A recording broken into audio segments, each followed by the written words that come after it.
It is the final season of the Southampton beta save, and we have obviously done very, very well. It's just past the transfer window. The summer transfer window has closed. There's one new name on this screen, I think. I don't think there's any other new names, but we have brought in quite a few players. And we've sold literally nobody. Really, nobody of any use anyway. We've only really loaned out Sekumara. He's gone off to Mexico. And the reason why I've done this, they're paying £3.5 million for him. We're starting to claw back what we actually paid for him in the first place. And by we, I mean Southampton in real life. So the elephant in the room then, yes, Youssoufa Moukoko has joined the club on a permanent deal. I mentioned this last season. He's cost a lot of money. It's 48 up front, or not up front, 48 with instalments, potentially going up to £55 million. But when you can buy a player of Youssoufa Moukoko's potential, not just ability, but potential as well, you kind of have to jump at it. And his strike partner for the season is going to be 18-year-old Endrick. He has cost about £15 million, I think, in total. Yeah, £15 million. And the fact that I've managed to get Moukoko and Endrick playing for Southampton in the third season, we're not talking years down the line where we're challenging for like Champions Leagues and Premier Leagues. We are still a mid-table Premier League side, and we picked up Endrick and Moukoko. We have also brought in Tosin Adarabioyo from Strasbourg, formerly of Fulham, Man City, Blackburn and a few other teams. He's cost a reasonable sum, £13.25 million in total, but we needed to get some better defenders. And going on star ratings, which I know is not the best way of going about it, he is a 4-star ball-playing defender, so he's technically better than everything else we've currently got. We've also brought in Emil Kraft. Now, he's not going to play much, although he has come off the bench twice. He's come in as a backup right back to Livramento and Walker Peters. Walker Peters is probably our number one left back, although I have brought somebody in on deadline day who might usurp Walker Peters. Emil Kraft is 100% in as a backup. One for the future, which doesn't really make sense in the grand scheme of this save, is Tommy Setford, 18 years old, Dutch goalkeeper, also part English, which is why I wanted to bring him in. He's cost a hefty sum, £4.8 million, but I think he's definitely got a future in the game. He's played 23 times for Ajax last season, so he's good enough to play in the Eredivisie. Renan Lodi is next up, and this is the player who I think might be our number one left-back for the season. He's cost £6.25 million signed from Besiktas, who brought him for $750k. I don't know whether that was a real-life transfer or not. I don't think it was. It happened in-game, but that is a good bit of business for them. They've made a hefty profit. He's obviously very, very good going forward, and I'm quite excited to have Renan Lodi as a decent left-back. We've had some average left-backs for the first couple of seasons. Hopefully Lodi is going to change things. And arguably the signing of the summer, Bruno Guimaraes. He's cost us nothing. We brought him in on loan. We're paying half of his wages, which is still £80,000 a week. But that's it. We've got him till the end of the season. We can buy him for £25 million if we want to do it. He's only 26. This is a steal. This is an absolute steal. I don't know why Newcastle didn't want him. Like, he played 32 games last season, 36 the season before that, 2 so far this season. We've only played 3 league games, so we've missed 1 league game for them. And yeah, he's come to us. We're paying no loan fees or anything like that. There's a £25 million optional fee. We're not even forced to buy him in the future. We did also buy 3 players from Arsenal after they got released in the summer. These are my potential players for the future. So Dudziak, Luis Brown, and Maldini Kakuri could be his name. We brought them in on free transfers. We'll never see him, don't worry. Also, it's worth mentioning the loan army that has gone out. So Sterling, Gillies, Marin, Bragg, Briley, Jimmy J. Morgan, who is very, very good by the looks of it, Kamari Doyle, Namdi Collins to Cardiff, Nweke to Aldershot, which I'm hoping he gets a lot of football there. We've got Amo Aweu going to Rochdale. That's probably not how we're going to say his name at all. Thierry Small off to our feeder club over in Turkey. Will Smallbone leaving for Crystal Palace. That is going to turn into a permanent deal. Still, so many players going out on loan. It's a bit ridiculous. Juan Larios is probably one that we may well have seen. Tyler Dibbling, I think, played last season on camera. Simeo, Ballard, and there you can see Sekumara as well. And a few people going on freeze and sort of fringe players going out to smaller clubs. That feels very harsh on Nottingham Forest there, but you know what I mean, lower down clubs. And we're not done with admin just yet. We have played 3 games so far this season. We have beaten Manchester United, and Endrick scored the only goal of the game. We then beat Brighton 2-1, Brobby with a brace. We beat Fulham 3-2, Adarabioyo scoring against his former team, Brobby, and Adams on the score sheet in this one. Adarabioyo also scored for his former team, because he did score an own goal as well. It means we are second place in the Premier League, 9 points on the board, 3 wins out of 3. Man City, the only team ahead of us. They have got positive 10 goal difference. They've beaten Chelsea and Liverpool 3-0 and West Ham. They've literally not conceded a goal. I know it's very early days. I think City might win the league. For the first match of the episode then, this is what we are going to go for. It's going to be Bazunu in goal, Livramento, Adarabioyo, Salisu and Renan Lodi making his debut. Guimaraes will be our DLP with Lavia and Ward-Prowse in midfield. Kazim Alagby is going to be making his first team debut alongside Endrick and Makoko as our front two for this one. This is the partnership that I want to build. False nine of Endrick, poacher of Makoko, goals for days. That's the hope. I have just realised there have been some more transfers out of the club. And I didn't mention them. I'll mention them after this match. Basically, because they happened technically last season, I've completely skipped over them. 15 minutes played then, and so far, nothing is happening at all. Alagby has picked up a yellow card and is on a 6.4. Endrick and Makoko both on 6.6s, doing absolutely nothing. We're not even getting shots away, are we? It is Rico Henry with a free kick. I feel like we've played Brentford on camera like 3 or 4 times, haven't we? It's just, I'm not intentionally playing Brentford on camera, it's just how the matches seem to line up. Aaron Hickey with the ball down the line, Mikael Damsgaard in towards the penalty area, takes on everybody and slots it past Gavin Bazunu. We're 1-0 down against Brentford.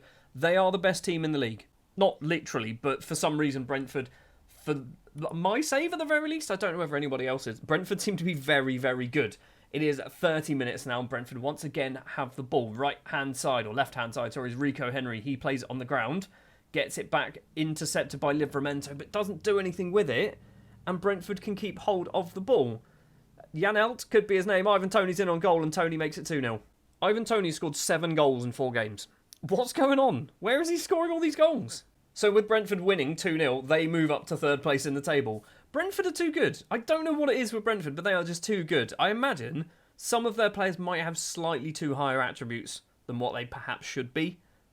Half-time, it is 2-0 to Brentford. We have been awful. Right, I've just chucked the water bottle at everybody, and the defence didn't seem to like that. I mean, you've been bad. You've been very bad. You've conceded 2 goals early on. Strikers are doing nothing either. Alagby on his debut is on a 6.2. Endrick's on a 6.3. Makoko's on a 6.4. What is going on? We've got to throw through Renan Lodi on his debut straight to a Brentford shirt. That needs to be fixed. Because it was easier. I'm terrible at throws, but I could have found a Saints player. I could have found 3 Saints players in that highlight. He threw it straight to a Brentford one. Ward-Prowse to Salisu. Bruno Guimaraes, ball over the top towards Makoko. Is he going to get his first goal of the season? Takes a few touches, slots it past David Raya. It is 2-1 Makoko on the score sheet. And an assist for Guimaraes. That's what we want him to be doing. He needs to just be playing those balls straight through the middle to find some players. It's Renan Lodi. I was about to do a substitution, bringing off Alagby. We don't have Brobby because he's just gone and got injured on international duty for Holland. Hickey loses out to Endrick. Alagby's in the area. Endrick gets it back, plays it all the way to Guimaraes, takes a few touches, goes for goal, and Bruno Guimaraes, on his debut, gets an assist and now a goal to his name. We are back on level terms. Throwing the water bottle at half-time seemed to work.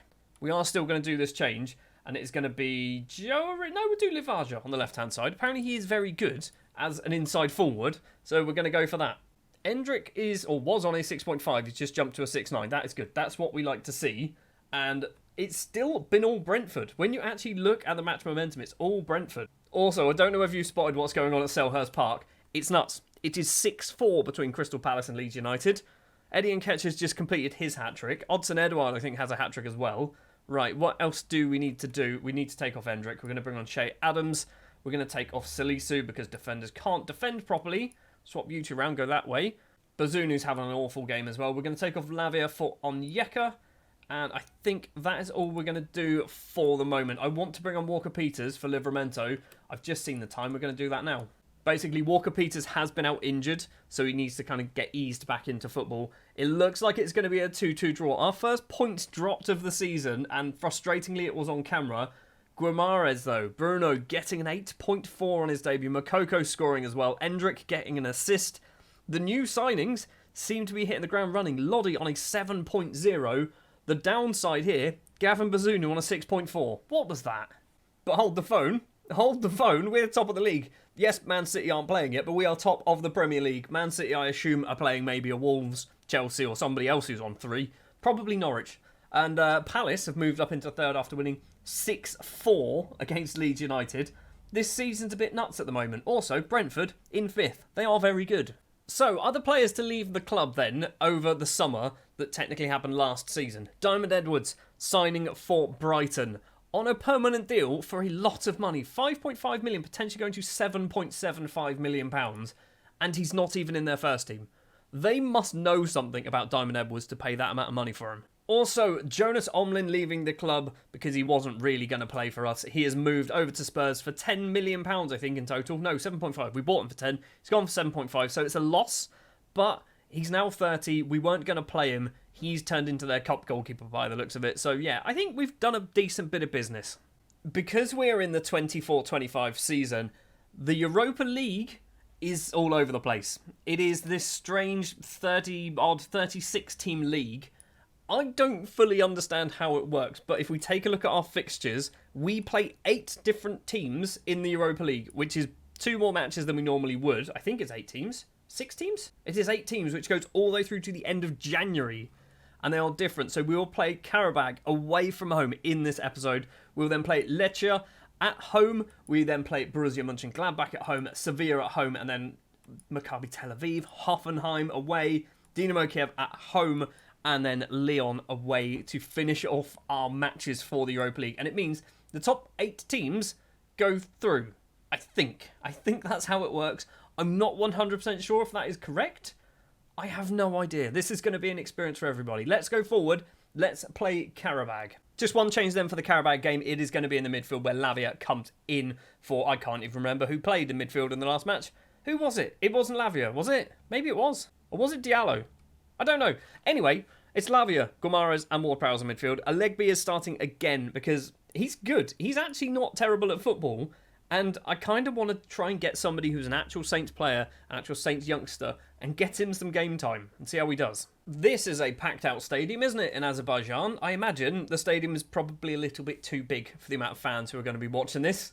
It's completely empty. Speaking of Azerbaijan as well, I am planning to do Building a Nation Azerbaijan for one of my main saves this year in Football Manager. I'm genuinely quite nervous because I feel like Azerbaijan is one of those countries there nobody really knows anything about it. I don't know any other team other than Qarabag, and we are not going to be in charge of Qarabag in Azerbaijan, so that is going to be the plan. We are 3-4 minutes on the clock in our Europa League opener, and Qarabag are coming forward with the ball. Jankovic plays in the middle to Ibrahimili, could be his name. Alegby tries to steal it and can't manage to get there. And Qarabag once again coming forward with the ball. Back with the defence. Are we going to nick this, or are they just going to keep coming forward? Karamov chests that ball down very well there. He's going for a run towards the goal. I say towards the goal, towards the middle of the pitch. Good ball as well to spot the fullback. Qarabag are good, aren't they? Qarabag are the best team in the world. It is Rasad Rahmili. Probably not how it's pronounced. I think the upside down E is pronounced like an A as well. I'm not quite sure. I need to know that before I do my save. Corner for James Ward-Prowse then, 10 minutes. Are we going to get back on level terms? We perhaps should have done. Salisu with the effort goes wide of the post. Because we are losing, we are down in 34th place in the league table, and that just sounds weird to me. It is Alegby with the ball, number 20, or 33, sorry. Plays it all the way across, finds Livramento. Controlled well. Stops, plays it in the middle to Lavia. Play it across, buddy. Tries to go alone. Gomares, it's fallen for Makoko, and Makoko is there. It's going to be looked at by VAR, and I think it came off Endrick, and I think Endrick might have been offside, although it's saying was Makoko offside. The goal has been awarded. It's a good finish. I'm not quite sure who was offside or even close to being offside. I feel like Endrick gets involved in this unintentionally. It's the defender. The defender gets involved unintentionally. So that goal moves us up to 7th place now in this ridiculously big league table. We need to be up that end of the table, don't we? If we win 4-5 games, you'd hope maybe that's good enough to get through. I'm not quite sure. Bazunu with a big kick over the halfway line towards Makoko, who's not going to get there. Not intercepted either by Ward-Prowse, but it is intercepted by Renan Lodi. He's going to go for a run down the left. The new signing signed from Besiktas. Crosses it in. It's towards Endrick. Flicks the head on. Makoko's there. He's hit the post. And the goalkeeper can come out, hold on to that one. And it stays 1-1 here in Azerbaijan. Final few minutes of the first half. And we've just passed it straight to one of them. Pass it straight to them. Renan Lodi's nowhere near to be found. He's going to hopefully get there. And he does. Lodi then. Where are you going to go? Ball forward. Endrick, the youngster, to Lavia, the youngster, to Livramento, the youngster. There's a theme with our team. It's Makoko, the youngster, to score. The flag goes up again, and I think he was onside. Genuinely, I think our oldest player on the pitch is Ward-Prowse. It is 2-1. We have taken the lead. Ward-Prowse is, what, 29? Everyone else is probably 24 or under. Bruno might be 26. So we've got a very, very young team. Still not quite at half-time. Karabag coming forward with the ball. Tries to cross it in the middle. Doesn't manage to get far, but still keeps hold of it. Karamov to Ozovic. Could be his name. It's a very good save from Gavin Pazunu. Corner for Karabag then. Jankovic to take it. 3 minutes left of the first half. Headed clear by Tino Livramento. Karamov's going to get there first. And it's to Jankovic once again. Crosses it in. Get it clear. Somebody, Ozovic has loads of space. And big Mohamed Salisu can get there first and clear that. Still going here in Azerbaijan. I'm not sure why we've not really got to half-time yet. I mean, we've not played 45 minutes for a start. But there's a lot of football happening. Makoko to Alegbe. Can he get his first goal? He's hit the bar. Oh my word. Kazim. That was the time to score. That, if you were ever going to do it, that was the time to score. Would have put us 3-1 up right before the half-time break. But no, he hits the bar. Straight on into the second half then. And we're obviously playing very well. Looking at the match ratings, an 8.2 for Makoko. So if we win a penalty, he is going to be the man stepping up to take it. Ward-Prowse's corner. Salisu's there. Doesn't get on the end of it. Lavia. Back to Ward-Prowse. Back to Lavia. Cross it in. Don't try and shoot. Cross it in. Or try and shoot and somehow nearly score. It's still not quite cleared. It is now cleared. Just before the hour mark. Again, Karabag seem to start with the ball in most highlights. But that means absolutely nothing. It could mean that they're going to have a good attack. Or we're just going to nick the ball and try something quick in a counter-attack style. It is in the middle. Medvedev? Could have been a name, not quite sure. Husanov, down the right-hand side for them, crosses it in, and Rakhmili is there. It is 2-2. We are drawing with a not very good team, right? These aren't very good, and we are somehow drawing. We're going to do a double change. This is a worry. We've got Frabotta, that's fine. Okay, Livramento's coming off for Walker Peters. Frabotta is coming off, or on, sorry, for Renan Lodi. I don't know how many subs we get. I'm going to do a third one. Endrick off, Shea Adams coming on. We are good enough to win this game, and I don't really know why we're not doing it. Their keeper's on a 7.2. Their right back or left back has got 2 assists to their name. We've got to throw in a good position as well. Frabotta to take it to Makoko, still on his hat-trick. Frabotta gets it back. Now Alegbe, probably going to get 90 minutes. Through to Makoko, and there it is. Youssoufa Makoko scores his hat-trick. He has been on fire in this match. This has arguably been his best match ever in a Saints shirt. And yes, it's in the Europa League, and it's against a weaker opposition. But the fact that he has scored his chances, he's taken his chances, and we are hopefully going to hold on. We've got a corner as well. Ward-Prowse to take it towards Salisu. It's Makoko again, almost finding the corner. Ward-Prowse from the right-hand side then. Are we going to get this fourth? We've been knocking on the door. Can we get the fourth? Salisu's there, heads over the bar. Right, let's try and do a couple more changes. I think we should be allowed to do some more. Blanco and Onyeka coming on for Lavia and Guimarães. Think that is all we're going to do. Those two are more down to fitness than anything else. Final couple of minutes. Are we going to find another goal? Are we going to see another goal? Let's hope if we see one, it's for the team in white and red and not the team in black. Blanco to Salisu now. Frabotta. Ward-Prowse with his yellow card. Alegbe going to get 90 minutes under his belt. And he's played pretty well. Onyeka's in here. Onyeka takes a touch. It wasn't the best. He tucks it under the goalkeeper anyway. And we have made it 4-2. And this is hopefully going to be the end of the match. With that goal difference as well, I think we might be in sort of the top 2 or 3 in the group. Makoko finishes the match on a 10.0. 3 goals and an assist to his name. Alegbe gets a 7.0. That's what we like to see. A good performance. However, they did have 7 shots and scored 2 of them. We're still letting too many chances come our way. And we do move up into 3rd place in the group. AZ Alkmaar winning their match 4-0 against Ferencváros. Club Brugge winning 4-0 against Maccabi Tel Aviv. Are the only 2 teams ahead of us. And where are the other teams in England? Tottenham, losing their match. So they are down there. Everton drawing their game. I don't know whether there's anyone else from England in here. I think it's just us 3. It is. So we are currently standing top of the table when it comes to the English teams in the Europa League at the very least. So after 4 league games and 1 Europa League game, we are in the top 2 of the Premier League and the top 3 of the Europa League. Pretty good start to the season. Next episode, I'm not sure how we're going to deal with the Europa League games. I genuinely have no idea. I think what we might do is we might do BMG and Arsenal in the next episode. So a huge amount of matches in between, but only 4 Premier League ones. We've got Lecce in the cup, in the Europa League. We've got Brentford in the cup, a team that we'll probably draw or lose against. So yeah, thank you very much for watching this episode. If you did enjoy, do please remember to leave a like, subscribe to the channel if you are new, and I'll be back next time with more Football Manager. We are now towards the end of October, the 24th to be precise. Today it's going to be Borussia Mönchengladbach and Arsenal, Europa League and then Premier League football in this episode. In the Premier League, we have dropped down to 7th place in the table because we have lost against Palace and West Ham and Man City. Not ideal. In the Europa League, we managed to beat Lecce. I think it was 5-0 in the end. We absolutely dominated it. 6-0, actually. It was 6-0. Moukoko scoring a hat-trick. Alagby scoring twice as well in that one. Against Watford in the league, we win 5-0, but we lose everything else. Man City, a 3-1 defeat. A defeat on penalties against Brentford. A defeat against West Ham. And a 4-0 battering against Crystal Palace at home. Inside the slightly expanded St Mary's Stadium. It's now 37,000 capacity. It's still too small. Bazunu got a fine after this because he was so bad in it. Before we play the BMG game, I am going to just ask, can we have a new stadium? And if we can't have a new stadium, can we have a bigger one? And see what they say. And hopefully we'll find out at some point in this episode what their decision is. The starting lineup for the BMG game then will be Bazunu in goal, Livramento, Adarabioyo, Salisu and Walker-Peters, Guimaraes, Lavia and Ward-Prowse in midfield. That midfield is amazing. That midfield on paper is absolutely superb. Alagby is going to be starting today because Brobby is still not 100% match fit. Brobby will be coming on around half-time, I think. Endrick and Moukoko leading the lines again, and they have the little line there. So can we keep our 100% record in the Europa League going? We are in theory favourites for this game, but BMG are better than Qarabag. They are better than Lecce, so this is arguably our hardest match so far in the competition.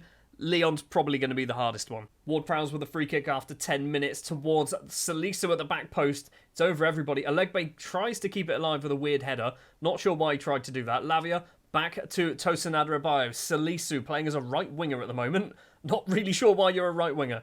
Guimaraes plays it all the way across to Ward-Prowse on the left-hand side. Takes a couple of touches to control it. Goes for a curling effort. And James Ward-Prowse can score goals that aren't just free kicks. Curls that one into the top corner. We take the lead. 11 minutes on the clock. Ward-Prowse with a corner. Can he turn to an assist provider? Adarabioyo heads over the bar. Second chance goes our way as well. We're looking pretty good. That's not ideal. Moukoko has gone down injured. Potential hand injury?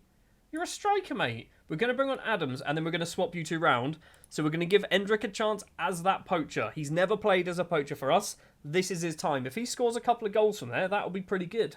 Adams with the ball. Alagby controls it. We are not quite at half-time. There's been 3 minutes of injury time and we're 4 minutes and 20-odd seconds past it. Lavia with a blasted effort. Well saved by the ageing goalkeeper. I assume he's ageing. He's probably, what, 33 now? Something like that? Ward-Prowse going to take the corner.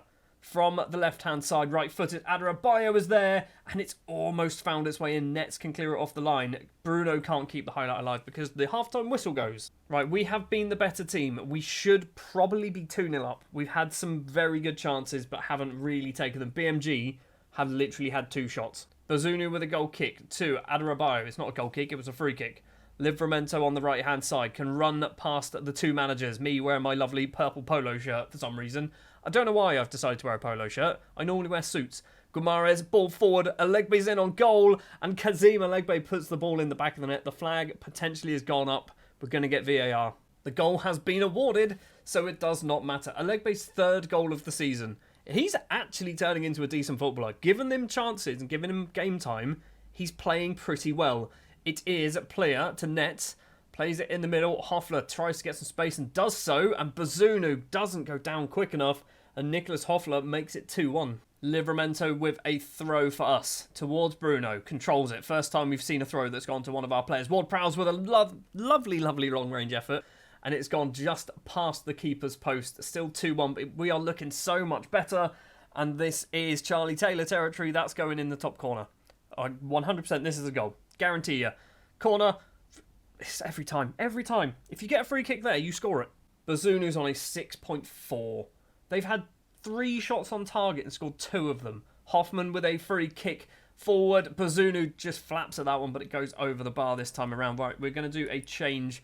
And I don't really want to do this, but I want Brobby to come on to get some minutes. Salisu's having an absolute appalling game. Harwood Bellis is going to come on. Do we do any other changes? Adarabayo's not playing well either. We are going to drop points against BMG, and there is no reason for us to have dropped points. We have been the better side by a fair distance. Ward-Prowse with a free kick. Tosin's there at the back post, and that's not managed to find its way in either.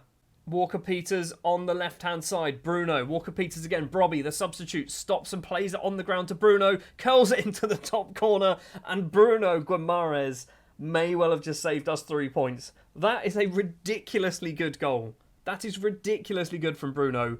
Bear in mind, he's only costing us a weekly wage, and it's only half of his weekly wage as well. Look at this, one-touch control right into the top corner against a very good goalkeeper as well in Jan Sommer.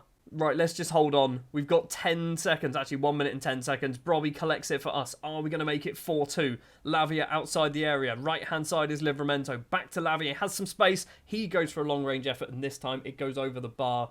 Full time is seconds away now, surely. Sommer's goal kick, so we are seeing another chance. We need to steal this, because I'm worried. Bazunu's playing so badly, as always. I say as always, like he seems to every other match. He's likely to just let in another one. Nets with it on the left-hand side. Good block. Livramento chests it down. Fair enough. Weird thing to do. Endrick finds Adams. Adams has been kicked. That is going to be probably a red card. It's not a red card. It's a yellow card. Is this the end of the game? Highlights still going. So, I don't know what's going on. Like, we are 20 seconds over the 4 minutes. Are we actually going to have a full-time whistle? We do get a full-time whistle, and we managed to pick up 3 further points. We made that hard for ourselves. So it is only ourselves and RB Salzburg in the Europa League with a 100% record, but it can go literally any way. We've still got 5 more games to play in this competition, and if we lose all 5, we may well find ourselves finishing way down this end of the table. So we need to still keep winning our games. We've still got plenty more to play as well. Next up, though, back to Premier League action. It is 5th versus 7th. It is Arsenal. And I think we're away from home. We are away from home at the Emirates. This is not going to be an easy game. So then for the Arsenal game, it will be Bazunu in goal. Walker-Peters, Harwood Bellis, Kaleta or Chileta Sarr, even Frabotta in defence. Guimaraes, Onyeka and Ward-Prowse. Today, Onyeka comes in for, what's his name? I've forgotten his name. It's Lavia, isn't it? It's Lavia. He's down here because he's not fully fit. I don't want to risk him every single game. Alegbe starts again because he's doing all right. I'm actually liking Kazim Alegbe. Endrick and Makoko round out the front too. So the board's expectations for this game is we are going to lose. So they're not going to be unhappy if we lose this game. The fans, however, are expecting a draw. So the fans are a little bit more expecting, probably going to be a little bit harsher if we do lose this game.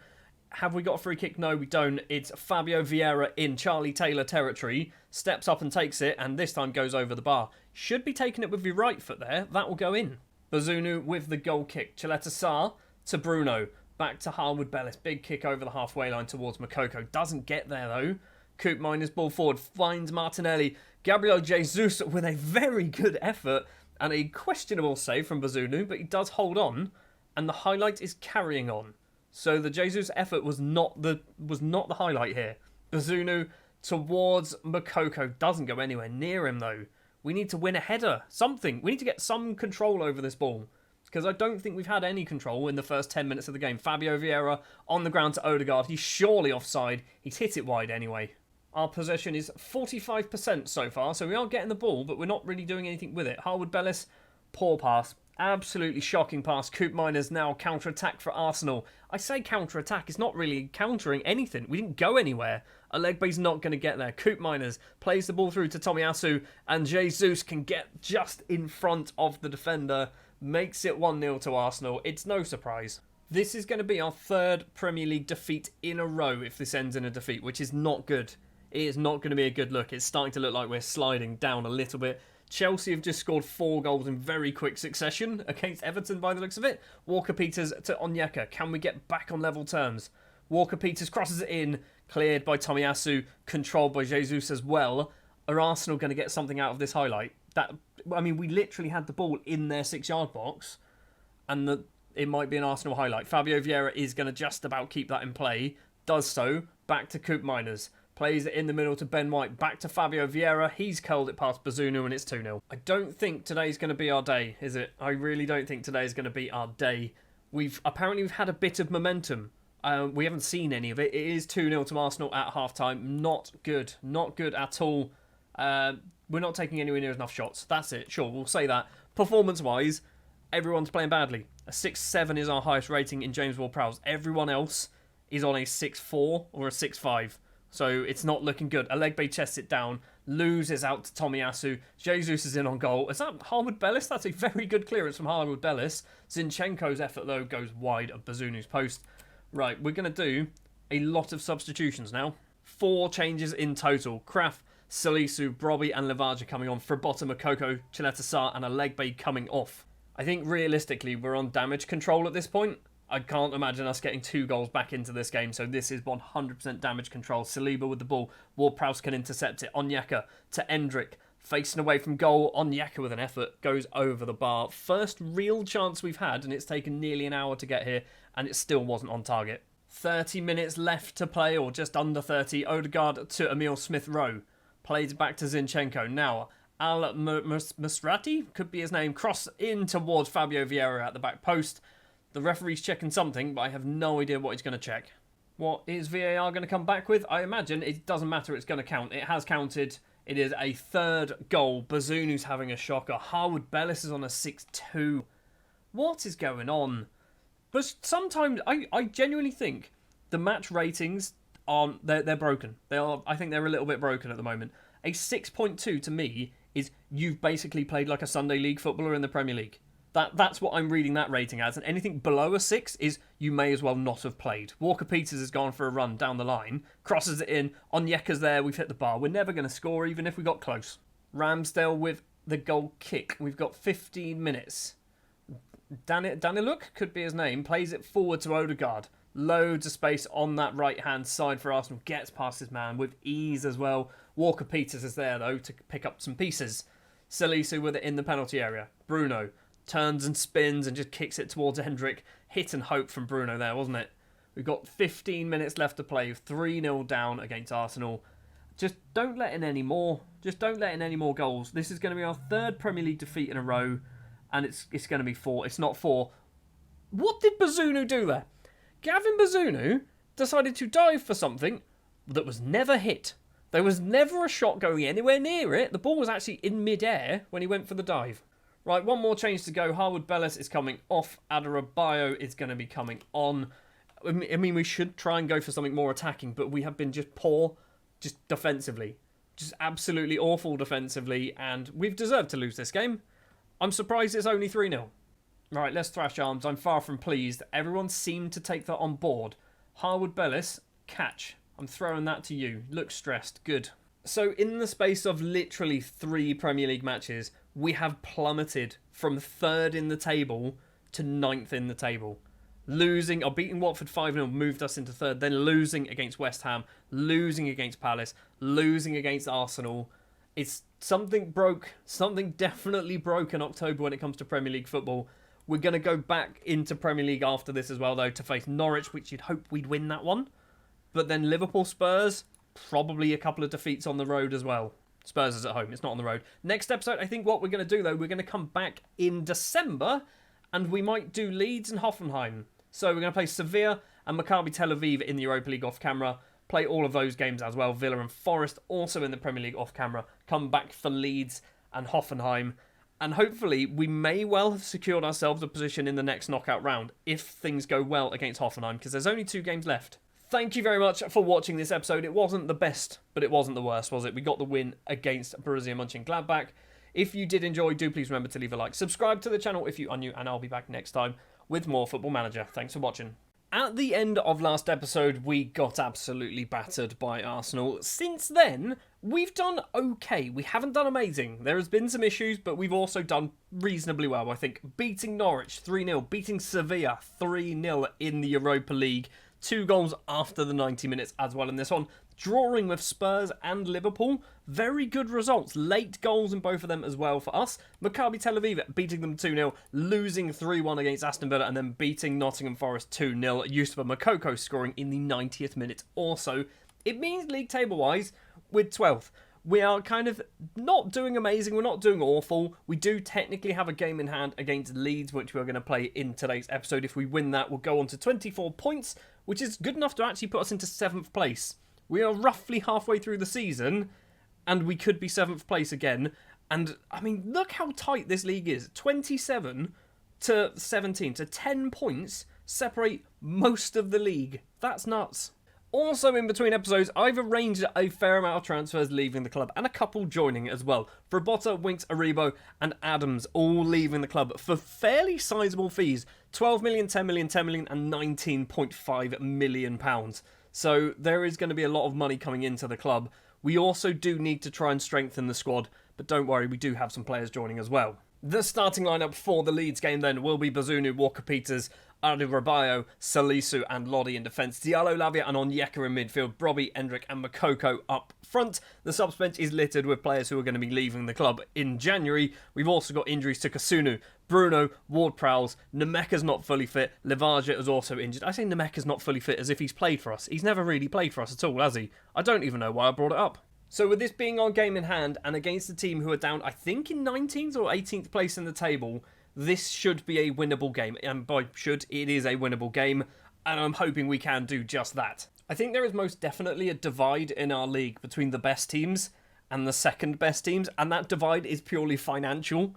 We could quite easily buy decent players, but we can't afford to do that. We can't buy the players to make us compete with the likes of Man City's, Chelsea's and things like that. We just don't have the money, and that's what's holding us back. Which is literally the story of the Premier League, isn't it? Buendia with a corner for Leeds. 35 minutes on the clock, and the first highlight finally turns up. Buendia gets the ball back, crosses it in, and Eddie Nketiah is there. It's 1-0 to Leeds. So far, this match has been dull. Has been very, very dull. We've done absolutely nothing. Leeds haven't done anything either, apart from that one chance, which has resulted in a goal. And that's it. Half-time, it is 1-0 to Leeds, and what is Ruben Sellers is saying, give the fans their money's worth. No, hands on hips. Our shooting hasn't been very good. Right, also, attackers, Thrash Arms, you've not been very good. It did make Makoko seem anxious, fair enough. Midfielders, you weren't that bad. Defenders, you weren't that bad either. Into the second half then, Brobby is not looking great. It's a corner for Leeds. I was going to say Brobby and a few others. So Brobby, Endrick, Makoko, although Brobby's now on a 6.7. I don't understand match ratings in this year's Football Manager at the moment. They're all over the shop. It's a big kick upfield by Bazunu. And what are we doing? What? We're just letting Tyler Adams run through. Harrison through to Buendia, and Buendia should have made it too. It's stopped by Bazunu. I think Buendia was offside as well. Yes, he was. So we've been saved by the flag. This is going in top corner, because they always do. It's almost gone in. It actually hit the bar. Lodi cleared it to the penalty spot, which is odd. Right, time for some changes. Endrick has picked up an injury. That's not good. So we're going to do Adams coming on for probably one of his final appearances on camera. Makoko's going to come off as well for a Lagby. What a strike partnership. What are we doing there? We're also going to do Livramento coming on for Renan Lodi. We're going to put Livramento on as the right back, and then Walker-Peters shifts over to the left-hand side. We brought off our worst performers, but most people aren't playing well either. Leeds are just having a good game, aren't they? Their XG is nearly... It was 2.5. It's over 2.5. And they've only got the one goal to their name. We've done nothing. We've done absolutely nothing. Fire the team up. Do something. We've had no momentum until just now. Until the subs, we've had absolutely no momentum. We've had absolutely no highlights either. It's going to be a defeat to Leeds unless we can nick a goal here. Salisu to Diallo. Left-hand side is Walker-Peters with a yellow card. Brobby shouldn't be playing a full 90 minutes. Loses, but we keep hold of it. No, we don't keep hold of it. It's going to be 2-0 to Leeds. And Nketiah with an absolute bastard of a shot into the top corner. It's 2-0 to Leeds. And we're still not quite over. This might just be a highlight to end the match, or it could be a third. It is a third. Eddie Nketiah gets a hat-trick. This has been, despite the match ratings, which aren't great, but they're not awful, this has been the worst performance we've ever had. And we've lost some games horrendously badly. This has been awful. We've not had a highlight at all. We've had no highlights go our way. There's only been 4 highlights in the entire match, and they've all gone to Leeds. We were horrific. Absolutely horrific. Throw the water bottle. You're coming to training. I know we've got a game in like 3 days' time, but that was awful. And to top it all off, Endrick's out for 4 to 6 days. We are missing our midfield, realistically. That's the problem. Ward-Prowse, Bruno missing, out injured. Those are our two key creative players in our squad. And it means, after 15 games of the season, we do find ourselves sat 12th place in the table. 21 points on the board. That is a big defeat. If you look at the defeats that we've had, we've lost some expected games. Your Arsenals and your Man Cities losing 3-0 to relegation battlers Leeds. That is awful. And then to top it all off, we have a game in 4 days' time, and arguably all of those players, including Hendrick realistically, need to have some form of a rest. So we're going to give you a 2-day rest, which is not good. Match number 2 then away from home against Hoffenheim in the Europa League. We are currently top of the table of the Europa League, the big ridiculous 37, 38 team table or whatever it is, up against a 25th place Hoffenheim. We're expected to win this. We are very close to actually qualifying for the next round. I think we should be very close. Also, I have realised that basically me throwing a water bottle and saying to the team they're coming to training tomorrow and then giving them all a rest, it's the equivalent of saying to your kids Christmas is cancelled and then giving them Christmas presents anyway. It was more for the statement rather than we're actually going to do it. I hope it worked. The starting 11 then is going to be Inaki Peña making his debut today because I want to just give him a debut, basically. He's not played at all since signing for us. He's not even played under 21s football, so we're going to give him a debut today. Livramento, Harwood Bellis, Adebayo and Walker Peters in defence. Lavia, Diallo and Onyeka in midfield. We are still missing those creative midfielders. Lavia as the DLP, I'm hoping, is going to be better than Diallo as the DLP, which is what we played against Leeds. Alagbi, Livaja and Makoko up front. Livaja obviously coming in from his injury and replacing the injured Hendrick. Also, on the subs bench, we do have 16-year-old Benji De Cruz, who came through our youth intake in the second season, I think he came through, maybe even the third season. He's about to turn 17. He's got 5-star potential. We're probably going to see a debut again today. So, Hoffenheim are playing a ridiculously defensive, 6 defenders and 2 central midfielders formation. They are not expecting to win this game at all, are they? Walker Peters crosses it in. Livaja's at the back post, held on by the keeper. A good effort, though, from the Croatian. I almost call him the aging Croatian. He's 29. He's not massively old. He might be 30 now. Kramaric with the ball dodges a tackle from Livaja, plays it through to Baumgartner. A long-range effort goes wide of Inaki Peña's post. First highlight really goes to Hoffenheim. And the second one might as well. Posh to Promel. Ball on the ground. Lavia easily intercepts that one. Diallo, left-hand side, is Walker Peters. On the ground. Kazim Alagbi doesn't dodge the tackle from Jakob Brun-Larsen. And now Hoffenheim have the ball. Is that Ozan Kabak? It is Ozan Kabak, who Liverpool? I want to say Liverpool. Oh my word, Romain Perraud's playing for these, aren't they? I forgot we sold Perraud to Hoffenheim. He does have the ball up against Tino Livramento. Kramaric on the left-hand side. Back to Romain Perraud. I'm not even sure whether that's Livramento closing him down. I don't think it is. It's a ball across field. Finds Jakob Brun-Larsen. It's a very good pass as well. Cross tries to go towards the middle. We need to get on the end of this. He's miles offside. It's not going to count. Peña with a decent enough save, but it is a free kick. That wasn't a highlight. Nothing happened there. Nothing happened that I would deem highlight worthy. After this match, I'm going to take a look at the Europa League table because we must be close. We must be real close to actually sort of confirming our place in the next round. Final 5 minutes of the first half, and Hoffenheim again with the ball. We've done nothing so far in this episode. Not only this match, this episode. Lavia to Onyeka, ball on the ground. Makoko's got an injury. When did that happen? Harwood Bellis to Diallo. In the middle of the pitch. Goes ball forward towards Alagbi. Makoko's the only option in the middle. Back to Walker Peters. Onyeka, curling effort. And Frank Onyeka's effort almost nestles in the top corner. Alagbi taking a corner from the left-hand side. Why are you taking corners? Are you any good at them? I don't know, but you're taking them anyway. Gets the ball to Diallo. His shot is blocked by Kramaric. We need to get there first. Walker Peters is the man to do so. Alagbi with some space. Stops, cuts inside. Where are you going, Alagbi? Where are you going, Alagbi? Why was that not a goal? Right, defensively, we are top-notch. We are absolutely top-notch defensively. Going forward is where we've got problems now. What's going on? Straight into the second half, and I think that might be a mistake. Because Makoko does have an injury. I don't know what it is. I have no idea. Can we find out? Can we actually find out? How do we find out? We do it here, don't we? I think the match is going on in the background. It is a potential thigh injury. I think we're going to have to bring you off, aren't we? And yes, we're doing it. We're doing Benji De Cruz. He's coming on. When we need a goal, why am I bringing on a 16-year-old? I don't know. With 11 finishing as well. Adarabioyo heads cleared. The Cruz is chasing it down. Perro whips that cross back to Geiger. He tries to cross it into the penalty area but can't get there. And now we've got an injury to Onyeka. That's like 8 injuries we're going to have now. Brun Larsen loses out to Walker Peters. Get the ball forward on the ground. Don't run it, just get it on the ground. Pass the ball.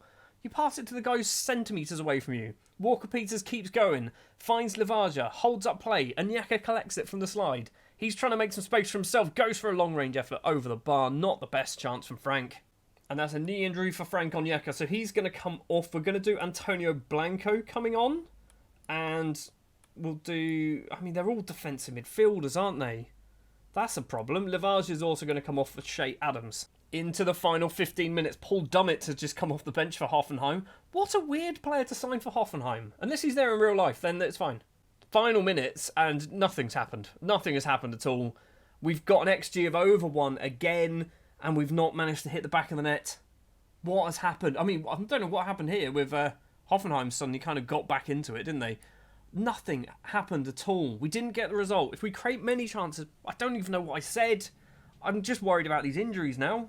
4 to 10 days. Okay, Makoko is safe. We've also got 1 to 3 days for Onyeka. Okay, we're fine. We're okay at the moment. But looking at this, the second highest table of the injuries in the league at the moment. We need Ward-Prowse back. We're going to hopefully have him back time for the next Newcastle game. Bruno will be back, but he's ineligible because obviously he is a Newcastle player. We're going to get everyone back, bar Makoko. So, from a Premier League perspective, it's not looking amazing. It's okay. It's not awful. But from a Europa League perspective, we are top of the table. Us, Lazio, Everton, all up there. Spurs are up there as well. So arguably England are dominating the Europa League, which is good to see. We are not guaranteed to go through to the next round. However, teams who are in 9th and below, 12 points plus potentially 6, will put them on 18. So we need one more win, and we will guarantee ourselves knockout round football in, I guess, the quarterfinals.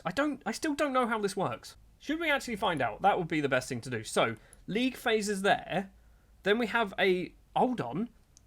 So everyone goes into a knockout? Is that how teams from 9th to 24th go to a knockout? So that will be here.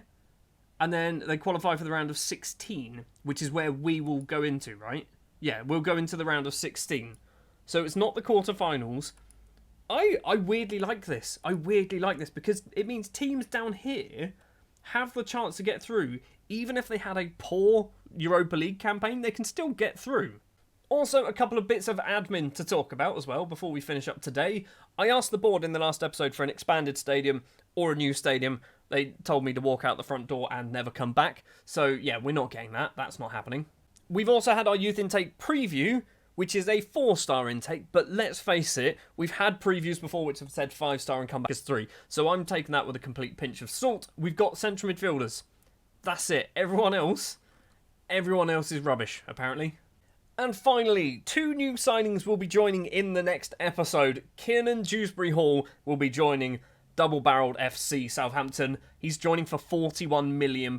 Leicester got relegated, and I thought, he's very good, isn't he? He's a very good player, box-to-box midfielder. We're losing Joe Aribo, we're losing Harry Winks.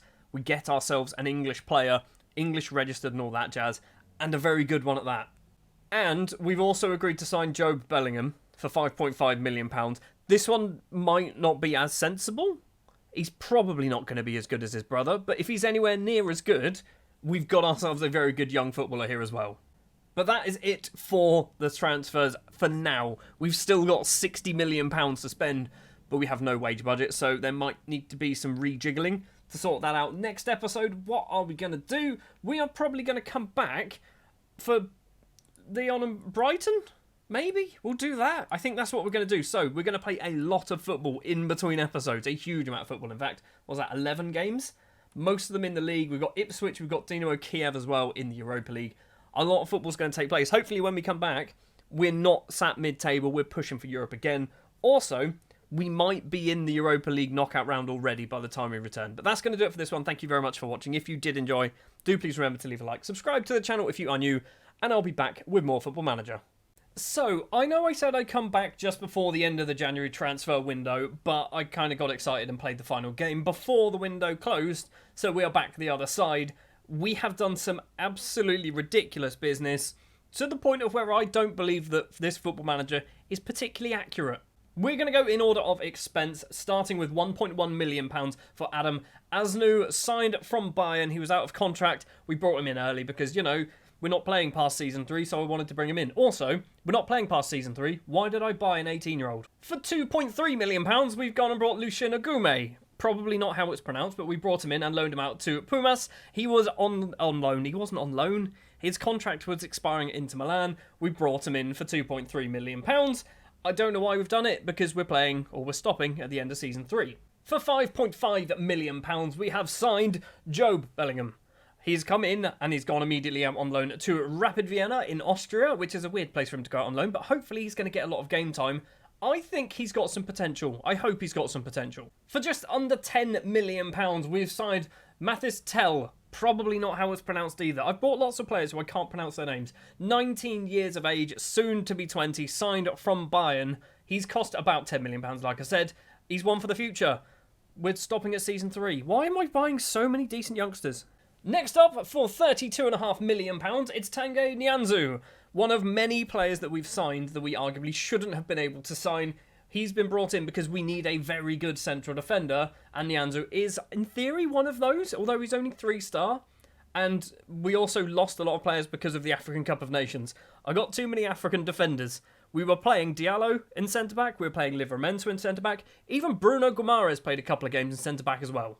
For £46 million, we've signed Kiernan Dewsbury Hall, who I think I mentioned in the last episode. He's come in, he's already played 3 times for us and an FA Cup game, getting an assist. He's going to be good, but we've got a better midfielder, a much better midfielder.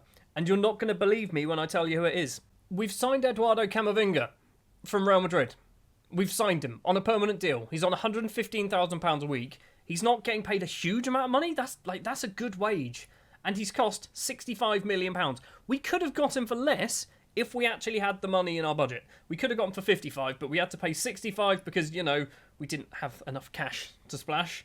Yep, we've got a world-class midfielder. Our midfield's ridiculous. Annoyingly, he's not played for us, or actually he's come off the bench once, and then he's got a virus, so he can't actually play.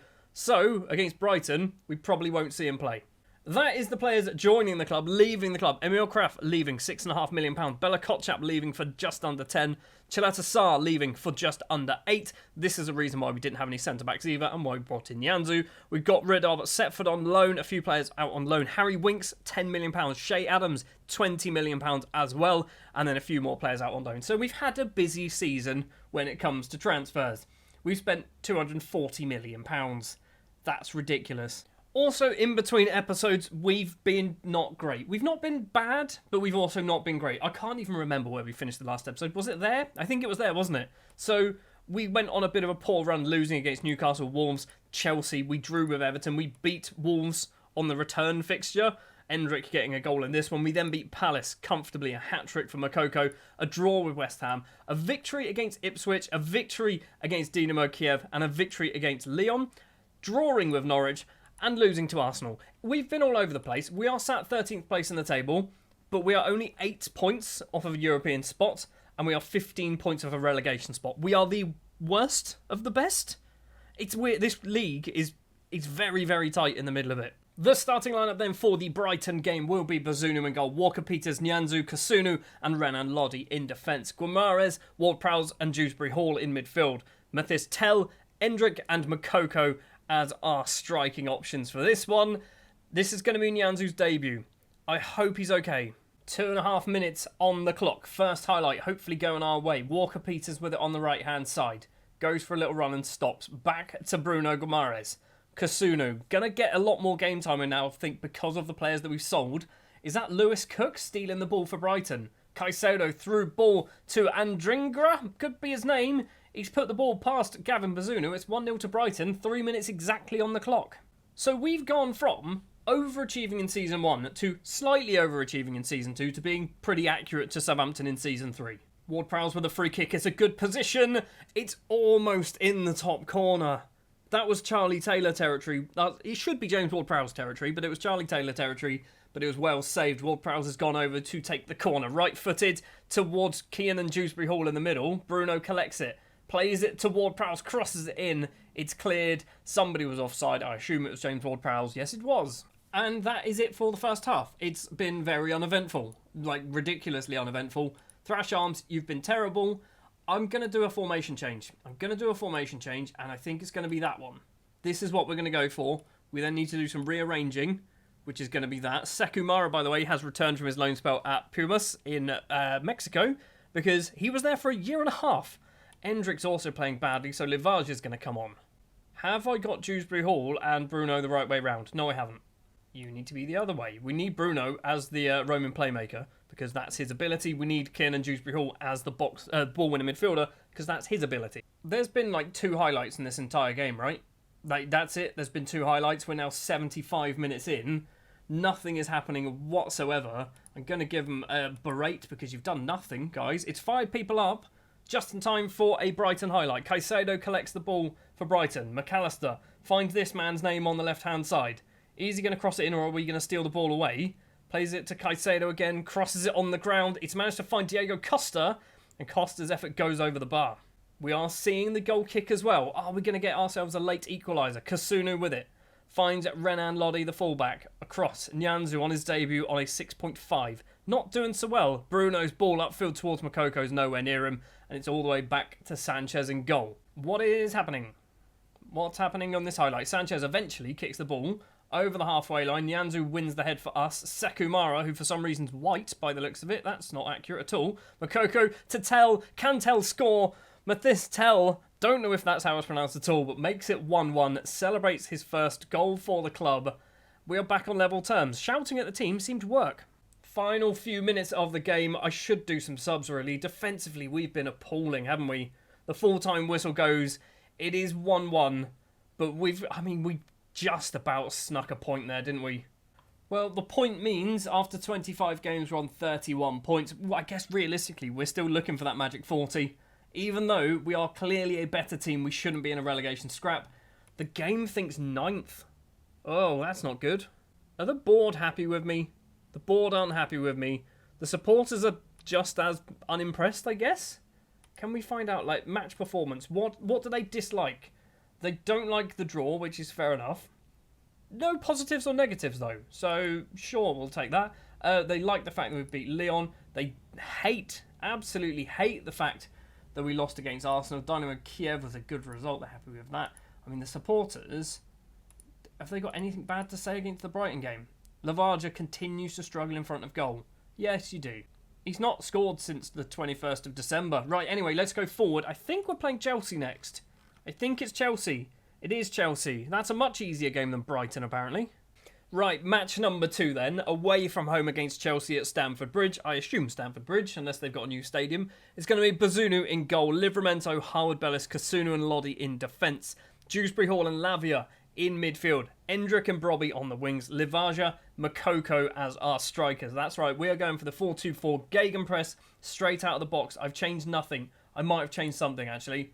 Let's go and just do that. It's Bazunu. Bazunu was the only one that changed, which I hate goalkeepers on sweeper keep attack, but we were going to go for it for this episode and this match and see how it works. So honestly, I don't think we're going to win this game. This is definitely a game where we are probably going to be on a bit of a beating from Chelsea. We've got to throw through Lodi. Brobby gets it back to Lodi. Kasunu making some starts because we are missing Salisu, who's obviously away at the African Cup of Nations, and Tosin Adarabioyo, who's away at the African Cup of Nations. Both of them missing, which is not ideal. Mendy to Chalobah. He's going to go for a little run. Lumps it eventually forward straight to former Chelsea man, Tino Livramento. Where are you going to go? Back to Gavin Bazunu. Left-hand side is Kasunu. Good boy. That's what we like to see. Kasunu's ball forward. Mokoku doesn't do much there. Lavia controls poorly, but somehow still gets hold of it. Endrick's not going to win a headed effort ever. Havertz, is he going to get there first? He does. This highlight's going absolutely nowhere, which means there's probably a goal in it. Sterling on the left-hand side. Raheem Sterling back to Ben Chilwell. Down the line, Kovacic collects it. He's got only 2 in the box at the moment. A third joining, and that is Lukaku, but he heads over the bar. First chance goes Chelsea's way. Still 0-0. We are about 20 minutes in, and Chelsea have had 9 shots. We've had 0. We've got 46% possession. This is just going to be an absolute battering, isn't it, by Chelsea? Like, we just need to hope that we don't concede and then maybe nick a point. Kovacic goes for goal over Bazunu's bar. We're going to see the goal kick as well. So, Bazunu to Kasunu. I mean, some complicated names. They're not complicated names, but when you say them in a line, they are. Livaja through the middle, finds Brobby, invites Endrick forward, takes a touch, tries to slot it past Mendy, but can't manage it. We're going to have ourselves a corner. It's going to be Kiernan Dewsbury Hall to take it. Number 7 from the right-hand side, left-footed from the former Leicester man. Endrick's at the front post. Why is Endrick at the front post? He's like 5'8". We won a corner and saw none of it, so I don't know what happened there. It's 32 minutes now. Livramento with the throw. Endrick collects it. The youngster has to stop. Back to Dewsbury Hall. On the ground towards Lavia. It's a poor pass. Dewsbury Hall keeps it alive though. Endrick makes some space for himself. And Endrick gets his 5th goal of the season. We take the lead against Chelsea. 6 minutes left of the first half. Trevor Chalobah with the ball. Plays it across to Fofana. We're putting the pressure on. Brobby goes for a slide. Why did you go for a slide, mate? Reece James back to Havertz. Cuts inside. Goes for a little run. Mason Mount loses out to Brian Brobby. Now Endrick, play the ball through, mate. Don't be greedy. He's done a poor pass to Livaja. He's going to keep this highlight alive. Behind you is Livramento. Doesn't bother to pass to him, though. And now Chelsea have the ball. They are deep inside their own territory. Cleared upfield. Great pass to find Havertz. And loads of space as well. Not ideal. I feel like Chelsea are going to equalise in this highlight. Sterling through ball. Lukaku's in on goal. It has found the back of the net, but I think he may well have been offside. We're going to get VAR. Here we go. What's it going to say? I'm going to say goal disallowed. I mean, I literally said that as it turned up, but I did say before he even shot. Half-time then at what I assume is still Stamford Bridge. We do have the lead. And we've got players playing poorly as well. Kasunu and Lodi both playing badly. Makoko also playing badly as well. But we have that lead thanks to the Endrick. Now, a good manager at this point would probably try and do something tactically to maybe shore things up to try and hold on. But that's not me. Brobby heads that ball clear. We need to get there first. Lavia is the man to do so. Needs to really hold up play to get some other support forward. He's going for a run down the left. Havertz easily steals it off him. Teze to Fofana. Now Kante. All the way back to Mendy in the Chelsea goal. I mean, if we can hold on and get 3 points in this game, this is a massive 3 points. Sterling collects it. Otavio still inside their own half at the moment. Endrick coming back, winning the ball. Playing right wing, nicking the ball there. Harwood-Bellis has gone for a long pass straight through the middle. Mokoko's in on goal here. Taylor Harwood-Bellis' vision is spectacular. And Mokoko gets his 23rd goal of the season. We've doubled our lead against Chelsea. And still, somehow, Renan Lodi is on a 6.2. I think Lodi's just being shown the door by Havertz, I guess. Although it looks like Havertz may well have come off as well. Otavio with the ball. Plays it forward to Darwin Núñez, who's signed for Chelsea by the looks of it. Teze's going for a run. On the ground, it's Yeremy Pino. It's Darwin Núñez. And it's not going to count, maybe? We're getting VAR. Is that also Yeremy Pino? I don't know. I think it is Pino. What's happening? Are we going to get VAR? Was he offside? I think he was offside, you know. I don't think we've had VAR. He's offside, right? Is he offside? I don't know. It's counted. It's 2-1. Right, let's do some changes. Lodi is going to come off. Walker-Peters is going to come on. Do we do anything else? Livaja off for Sekumara. We'll go for that one. Lavia as well for Camavinga. So we're going to see not a debut, but a first appearance on camera for Camavinga. He's still not fully fit from his virus that he picked up, but he should be good enough to play 20 minutes. Mendy with a goal kick for Chelsea. Final 10 minutes. If we can just hold on. Endrick steals it away. Sekumara somehow... What's going on? It's fallen for Makoko. Makoko's effort goes over the bar. I don't even know what happened there, but we somehow managed to get a shot away.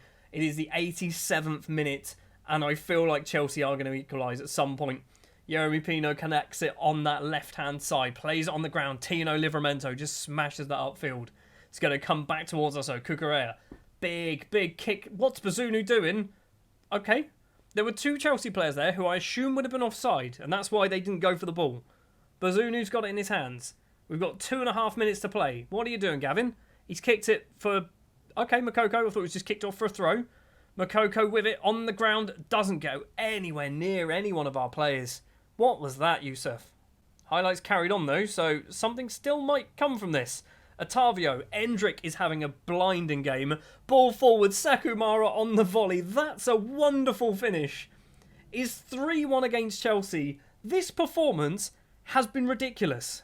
This ball and this volley, were just spot on. Dewsbury Hall, ball forward, lovely volley. Side foot volley by probably a 7th choice striker for us. Right, because we basically won the game now, we're going to do some more substitutions just to get some new faces onto the pitch. We're going to bring on Legby. Do we do Bruno? We could do Bruno as well for Dewsbury Hall, can't we? Sure.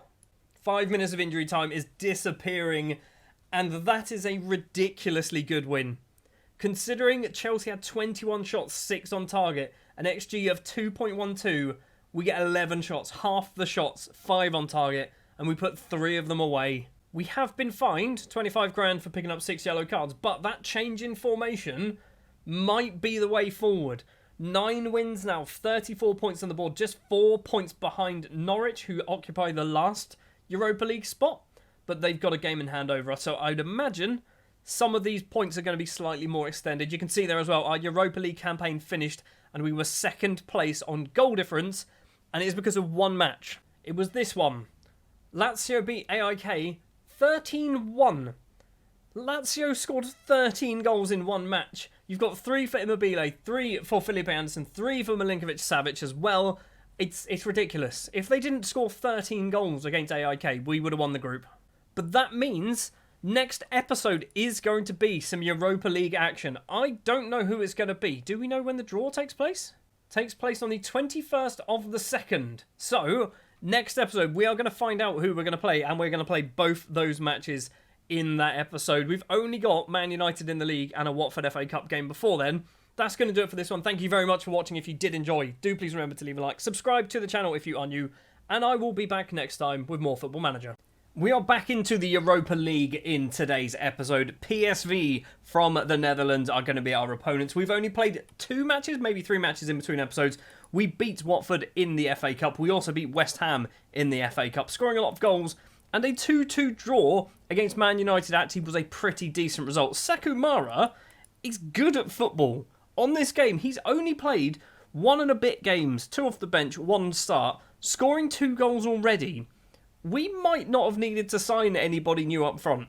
Before we jump into the PSV game though, this is what our financial situation looks like because we spent a lot of money over the last, I was going to say last couple of seasons.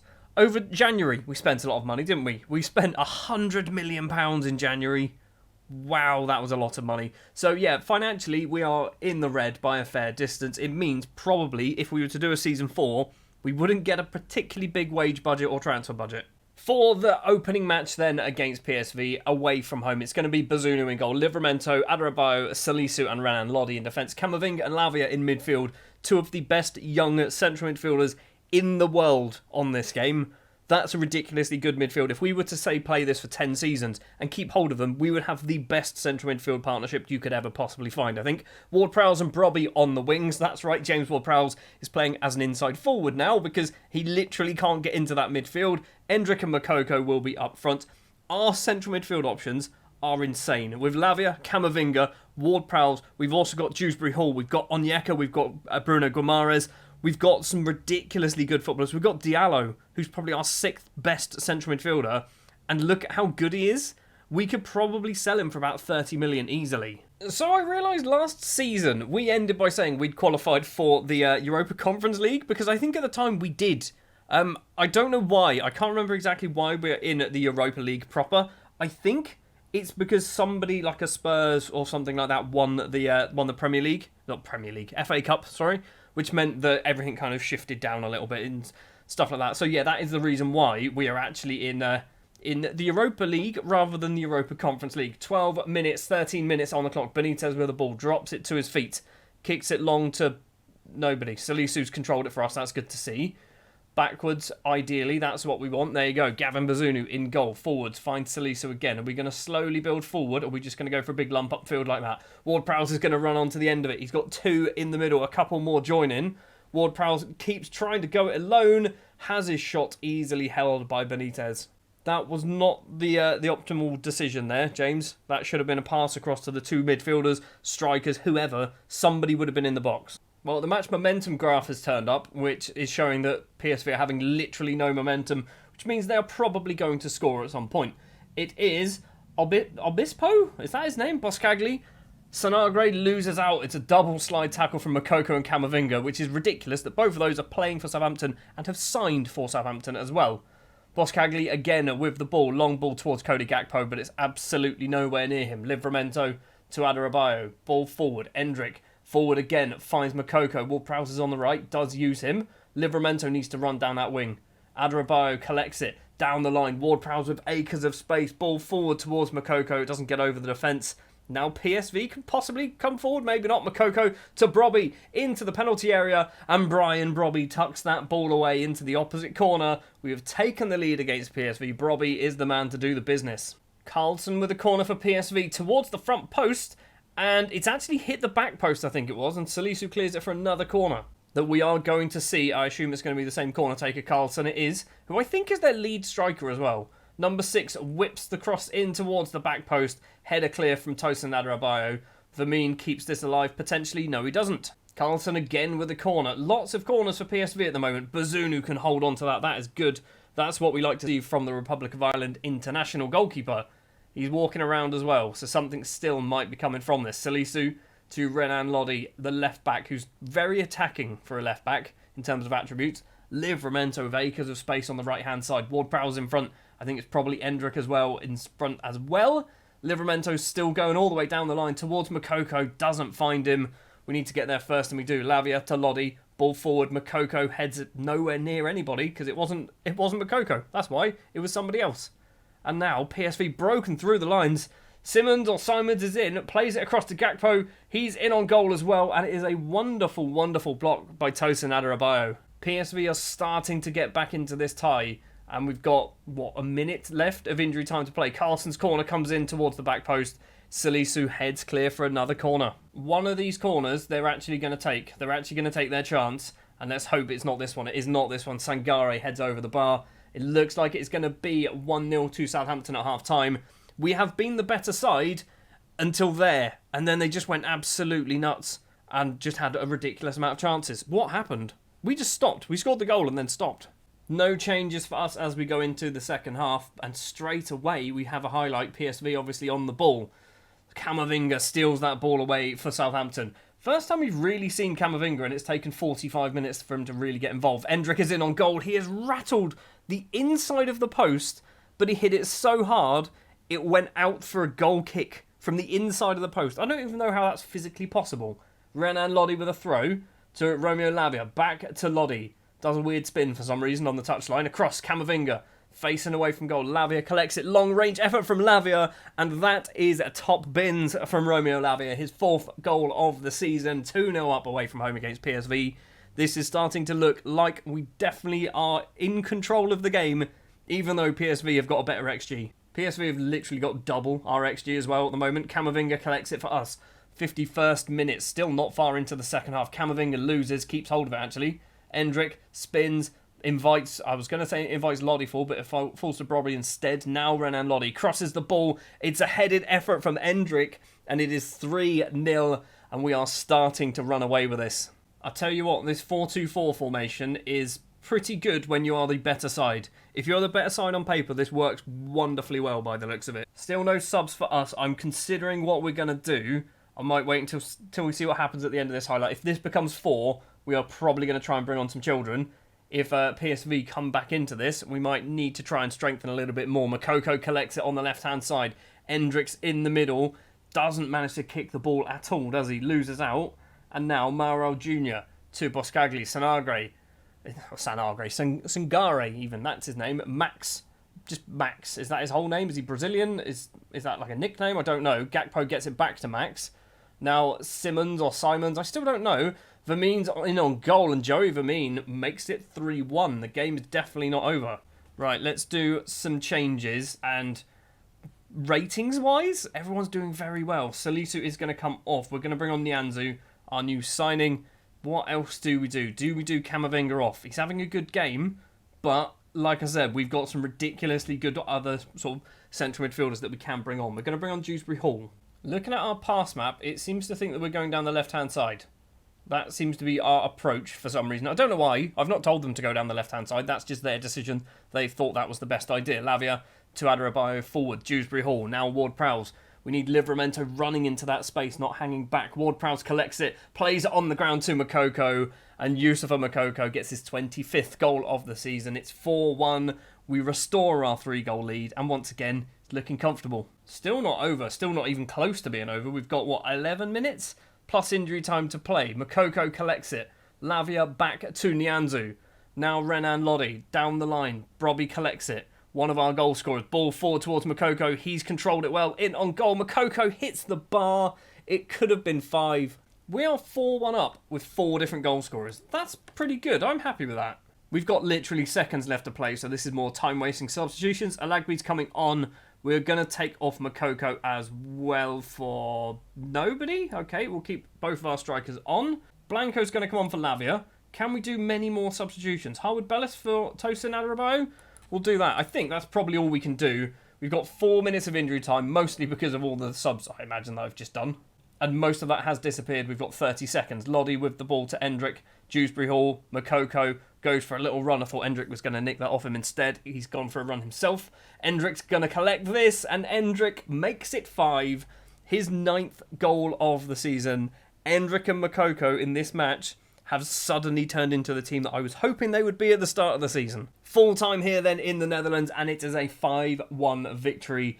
And I think the scoreline makes it look a lot more comfortable than it actually was. PSV potentially should have scored 2 or 3 goals themselves. We might have got lucky. The Lavia goal was absolutely ridiculous. But I'm happy. 5-1 away from home victory means the second leg, we just need to not lose 4-0. So from a competitions perspective, we are looking likely to be going through to the quarterfinals of the Europa League. We are currently sat mid-table in the Premier League and starting to fall away from the European spots. You've got the top 5 that are arguably the best 5 in the league at the moment, I think. Then you've got Everton, who are just by themselves, 4 points clear of Newcastle. And then you've got this massive collection of teams from 7th all the way down to 13th, who are separated by, 4 points? It's not a lot of points, is it, separating any of those teams? So we could finish 7th, we could finish 13th. At the moment, we are at the wrong end of that little collection, the little train of teams. We're going to go forward. We've got a league game to play, which I'm not even sure who it's against. Everton, apparently in 2 days' time. And we'll come back for the second leg against PSV, where, like I said earlier, we just need to not lose. So the Everton game went pretty well. We win the match 2-0 at home. Makoko with a brace, scoring from the penalty spot as well. It means that we move ourselves up to 10th place in the table. However, teams below us, Brentford and Man United, have 2 games in hand. Teams above us, and obviously teams around us as well, also have a game in hand. So it looks like we've moved up in the table. However, by the time they've caught up when it comes to matches played, we are probably going to drop down to back to where we were originally. Let's play PSV for a second time, and let's maybe score 5 more. The starting lineup then for the second leg will be Inaki Pena in goal, because basically we just need to not lose 4-0, and I want Pena to get some game time. Livramento, Tosin Adarabioyo, Salisu and Lodi in defence, Camavinga and Lavia in midfield. That's the 2 midfield that I want to build this team around now at this point. It's Ward-Prowse and Brobby on the wings, Allegby and Endrick leading the line, and it's because if we scroll down, we've got a lot of injuries. We've got, Livaja injured. We've also got Makoko injured. We've got a whole bunch of players as well unregistered, like Mathis Tell. Mara is unregistered. Fatawu, who actually played in the Everton game, is unregistered. Thierry Small, Kasunu, and a whole load of people. So it does mean as well on the bench, we've got some children. Who have we got on the bench? We've got Andy Evans. This is Andy Evans. Doesn't look awful, does he? We probably need to give you a contract as it expires in 3 months. We have Roman Gajewski, could be his name, who we signed in the first season, came through our first youth intake, who doesn't look amazing, does he? But, he's there on the subs bench. We also have Eric Dempsey, 17 years of age, came through last season's youth intake, and he might be good, he might be bad. It's going to be interesting to see how Endrick plays up front in the opposite position to what he normally plays in. Normally, he plays on the right-hand side. Alagby's been sent off after 4 minutes. Has he been? 4 minutes! 4 minutes, Kazim. Okay, well, my talk about let's see how Endrick's going to do playing as the on the opposite side, he's now playing up front by himself. When this has happened previously for Saints in real life, we normally lose 9-0. So I'm a little bit worried now. Gakpo with the ball, loses out. Livramento and Lavia combining. Endrick, no support anymore at the moment. Lovely through ball to find Brobby. Oh my word, it is 1-0 already. sends the keeper the wrong way, puts it in the opposite corner. We have taken the lead, 6-1 on aggregate, down to 10 men as well. Max is going for a run with the ball for PSV. Ward-Prowse with a good slide. Worried that might have been flagged as a potential penalty. Gakpo gets past his man into the penalty area. It's cleared by... I think it was actually blocked by Ward-Prowse and then cleared by Adarabioyo. Simmons plays it back, ball forward. Madueke there with a headed effort goes over the bar. 1-0 still at the moment. PSV's first decent-ish chance. Salisu with a free kick. Big lump upfield towards nobody, really. Endrick's chasing it down, and Endrick has got there first. Oh, my word. Awful defending, awful goalkeeping. It's 7-1. Endrick with another goal to his name.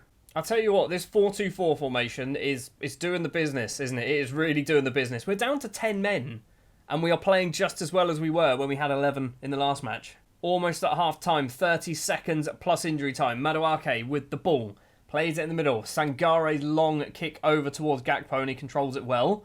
Needs some support. 2 in the box. Finds Simmons. Back to Gakpo. Player who I tried to sign in the first season and he cost too much money, so we didn't go anywhere near him ever again. Pena with a decent save there. Half-time, it is 2-0. And considering we've had 10 men since before that first shot was actually taken, we are looking very, very good. We're controlling possession. I will say to you, I'm very angry at you getting sent off. No changes for us at the break. I'm looking at Ward-Prowse. I'm looking at Livramento, maybe bringing either of those off, or maybe both of those off. Ward-Prowse's passes. Yep, we're just... That was awful, mate. That was awful. We're bringing on Gajewski. I didn't think we'd do that, but we're bringing on Gajewski. Do we also bring on Eric Dempsey up front? We can't. We've only got Endrick. If we had 2 strikers, Dempsey will come on as well. But what was that from Ward-Prowse? We sent everybody up and he just passed it straight to one of their players. Lodi to Salisu with the ball. Down the left-hand side. He's going to go for a run at the centre-back. Brobby back to Lodi. Forward again. Finds Brobby on the left. We've got 2 possible options in the box. Brobby needs some support. Has to go back to Salisu. This is a weird highlight. I'm not sure what's going on. Towards Ward-Prowse, headed back by Max to Benitez. Nothing's happened. So far in this highlight, nothing has happened apart from I've subbed James Ward-Prowse because he can't take free kicks, apparently. Camavinga, awful pass from Camavinga, and now PSV can come forward with the ball. Salisu closes it down, not quick enough. They've rattled the bar as well. Livramento can clear it, and the highlight ends. That was weird. Gajewski has come on because of that awful, awful free kick from Ward-Prowse. I still don't understand why he did that. Pena to Adarabioyo. What are you going to do? Take your time. Camavinga back to Adarabioyo again. Livramento, 63rd minute. So there's still plenty of time for PSV to come back into this match. Probably not the tie. They've evened it up. It's 10 versus 10. Straight red card there from Max on the substitution. Or the substitute, sorry. What are they doing? They've got no width now. They're not quite sure what to do with Gakpo. Currently he's playing as an inverted winger behind the striker, which is impossible. Final 10 minutes of the match. We're going to take off Endrick. Eric Dempsey is going to come on. Do we do Andy Evans as well? We may as well. Let's bring on all the kids. We're winning the game. We're going to do Lavia coming off. Swap you two around. Don't know how many more subs we've got that we can actually do. So maybe we do Blanco as well for Camavinga. And we'll do Walker Peters as well for coming on for Tino Livramento. So that's probably all the subs we're able to do. I think that's 5. Final 5 minutes then. Is this going to be a third goal for us, or are PSV going to get themselves a consolation goal in this tie and the match, really? Brobby with the ball. Plays it through. Eric Dempsey, the substitute, the youngster. One of many youngsters that we seem to have. Dempsey tries to find space. Gajewski is there. And Roman Gajewski makes it 3-0 on his debut in the Europa League. The 2 kids combining is 3-0. I'm so happy Gajewski scored. That's ridiculous, isn't it? Gajewski set up by Dempsey, who, to be fair, this was great bit of play from Dempsey. Gajewski's there, blast it into the back in there as well. I've just seen old Evans here, Andy Evans. He's got a ridiculous mohawk. The full-time whistle goes on the south coast of England then, 3-0. And this pleases me. Gajewski getting a 7-6, Dempsey getting a 7-3, Endrick also on the score sheets as well. We've played well against both of the 2 matches against PSV and the Everton game as well off camera. We've done very well, which means we have qualified for the final or the quarterfinals of the Europa League. Gajewski scores on his debut. That's good to see. We've picked up some cash.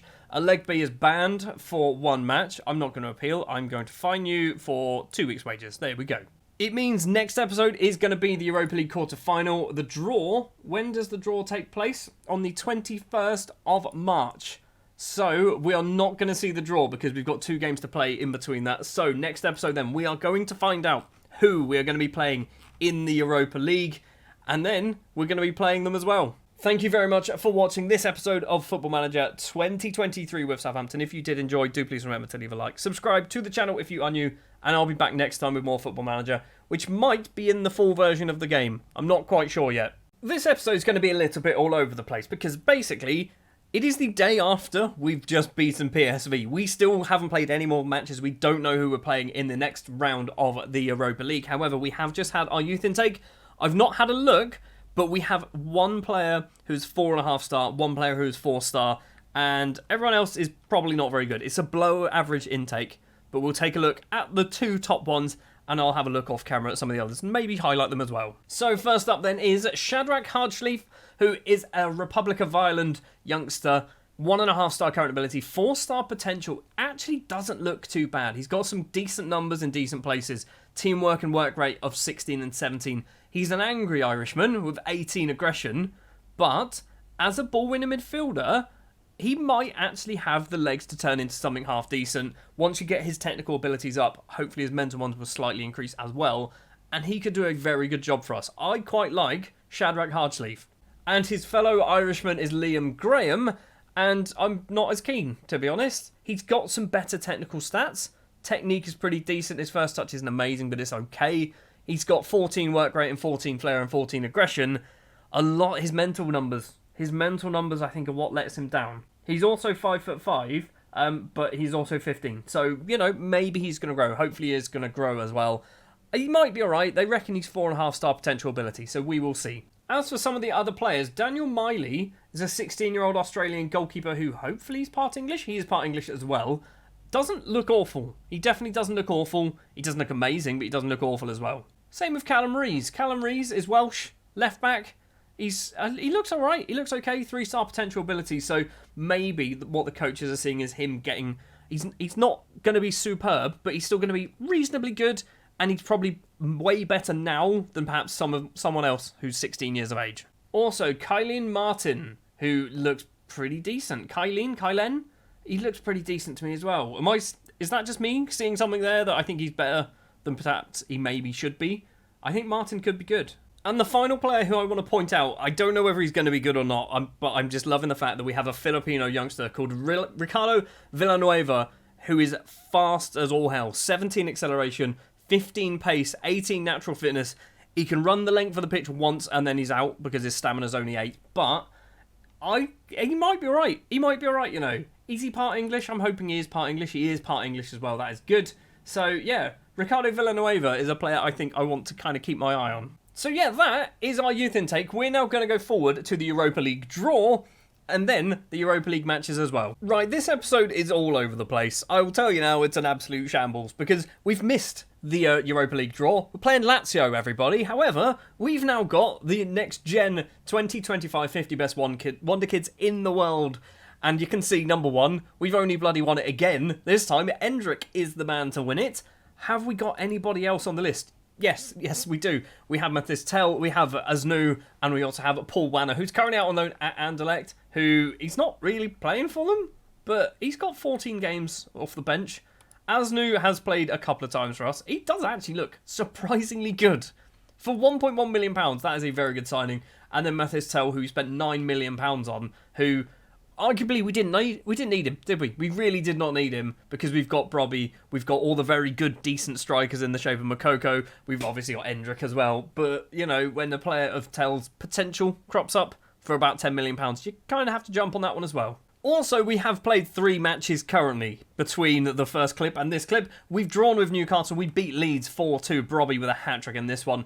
And then we lose against Leicester in the FA Cup quarter-final. We've got Villa to play, but we will come back ready for the Lazio game. I'll tell you what goes on in the Villa game. We were actually a week away because there's, I think, an international break going on. And Kasunu currently picked up an injury, dislocated his shoulder, which is wonderful because we don't have enough central defenders, do we? So yeah, we'll come back for the Lazio game. Apologies, this episode is a mess. Right then, for the Lazio game, we start off at St Mary's Stadium at home. We have just played Aston Villa in the league. We won 2-0 Endrick and Moukoko on the score sheet. That team is getting better and better every single time they play together. It is going to be Bazunu in goal, Livramento, Adarabioyo, Salisu and Lodi in defence, Lavia and Camavinga in midfield, Ward-Prowse, Brobby, Endrick, Moukoko.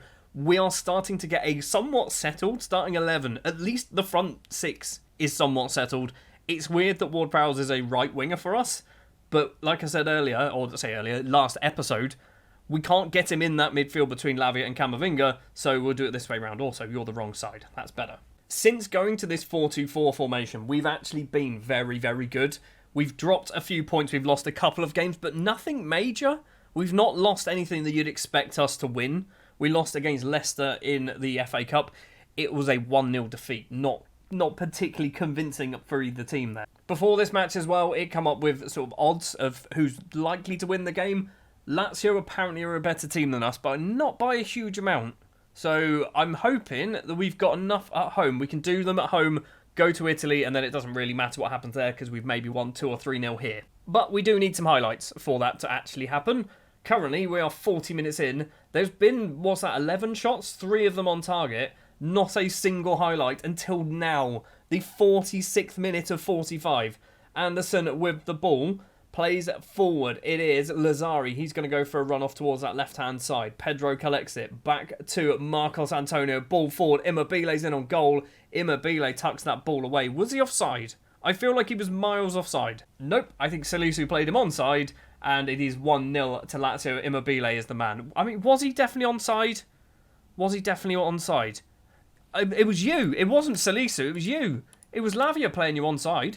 Well, half-time then. It's 1-0 to Lazio, and it's one highlight to Lazio. Thrash Arms, you've been terrible. Nothing's happened. We've had shots. Our XG is nearly 1, and we've not seen a single highlight. We've got poor performance in Adarabioyo, Salisu, Lodi, Ward-Prowse all playing pretty badly. Salisu does have the ball with his yellow card. One of 3 players with yellow cards already. Lavia to Camavinga, right-hand side is Ward-Prowse. First time pass to Endrick. Ball forward to Moukoko, lovely ball. And Youssoufa Moukoko makes it 1-1, his 29th goal of the season. Endrick with a wonderful assist as well. I said at the start of this match, I want to be winning this game, and then when we go to Italy, it shouldn't really matter because we've got a comfortable win. So, 2 more goals is what I'm after.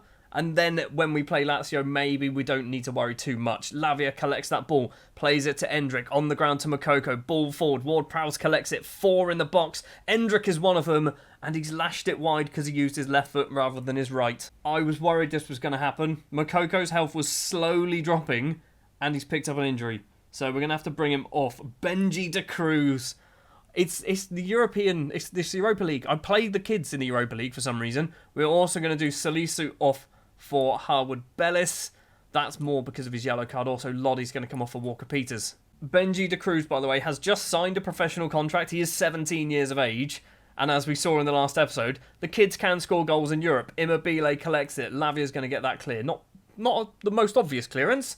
Harwood Bellis, though, on the ball for us. The 2 Man City youngsters. Pass in between them, or former Man City youngsters. Back to Bazunu, another Man City youngster. Are we going to get it forward? Or are we just going to pass it between these 3? Eventually we kick it upfield. Camavinga flicks that head on to find Ward-Prowse. Goes off towards the right-hand side. Ball forward towards Endrick. He's not going to get there. And Lazio can now come forward with the ball. Milenkovic-Savic, I believe that's who it is. Brobby finds Benji de Cruz. Endrick collects it. Brobby wants it. Benji de Cruz has got it. Benji de Cruz could have scored and perhaps should have scored. And we could have taken the lead. Instead, Lazio now counter-attacking down that left-hand side. Livramento, sensible push there. And he didn't get booked for it either. Free kick for Ward-Prowse. Decent territory for James Ward-Prowse. It goes over the bar.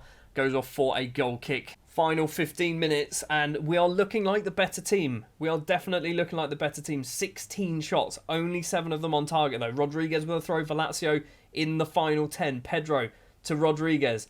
Having some pressure put on him by, I think, Tino Livramento. Rodriguez gets it back once again on that left-hand side. Luis Alberto tries to cross it. Cleared by Adarabioyo. Get it clear further. Somebody, anybody. Adarabioyo to Harwood Bellis. We're passing it around our defence again.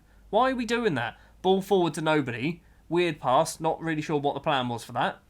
And again, Lazio can possibly come forward. Brobby, good tackle, stealing that away. Walker Peters, Camavinga tries to get it to De Cruz, but can't quite manage it. And Immobile's broken the line once again. What are you doing, Bazunu? What are you doing, Gavin Bazunu? We've lost this game because of sweeper keepers on attack. That's genuinely what's happened here. That's why I don't like sweeper keepers on attack, because they do stupid stuff like that. They go, you know what? I'm going to come out of my penalty area, despite the fact that the ball is very close to my penalty area. Immobile's got the ball once again. He's on a hat-trick now. Goes for goal. Bazunu knew that one was going over. Full-time whistle is seconds away. In fact, it's 1 minute away. And we do have a potential final highlight, which could lead to an equaliser. It could lead to a third goal for Lazio. Tino Livramento steals that ball away. Brobby collects it. Endrick's not going to get there. Lavia steals it. Endrick to Benji de Cruz. And Benji de Cruz has tucked that ball away in the 95th minute. It's another child. And it is a 2-2 draw with seconds left to play. The kids are doing it. That was literally the last action of the game. We've managed to steal a draw. Endrick with a goal and an assist to his name. Not a goal, sorry. 2 assists to his name for Endrick. Makoko with the goal, picking up that injury. That's a concern. That could be a big injury. But Benji de Cruz, the kid, coming off the bench, scoring the equalising goal in the 95th minute out of 95. What is this Makoko injury? Don't be a bad one. 1 to 3 days. We're good. We're fine. We've got Spurs in 4 days' time. And I think we might start Benji de Cruz. This is Benji de Cruz, by the way. I feel like we've seen him before. He's now got his first ever goal for Southampton. Apparently it said his second of the season. I don't know where he got his first. He technically scored in the European Under-19s Championship preliminary qualifying A round for England, I assume. But yeah, Benji de Cruz, everybody. Let's go forward. We're going to play Spurs off camera, who are, much like last season, not doing so well. Down in 15th place, and we'll return over in Italy for the second leg. So, the Tottenham game didn't go particularly well. We lose 3-1.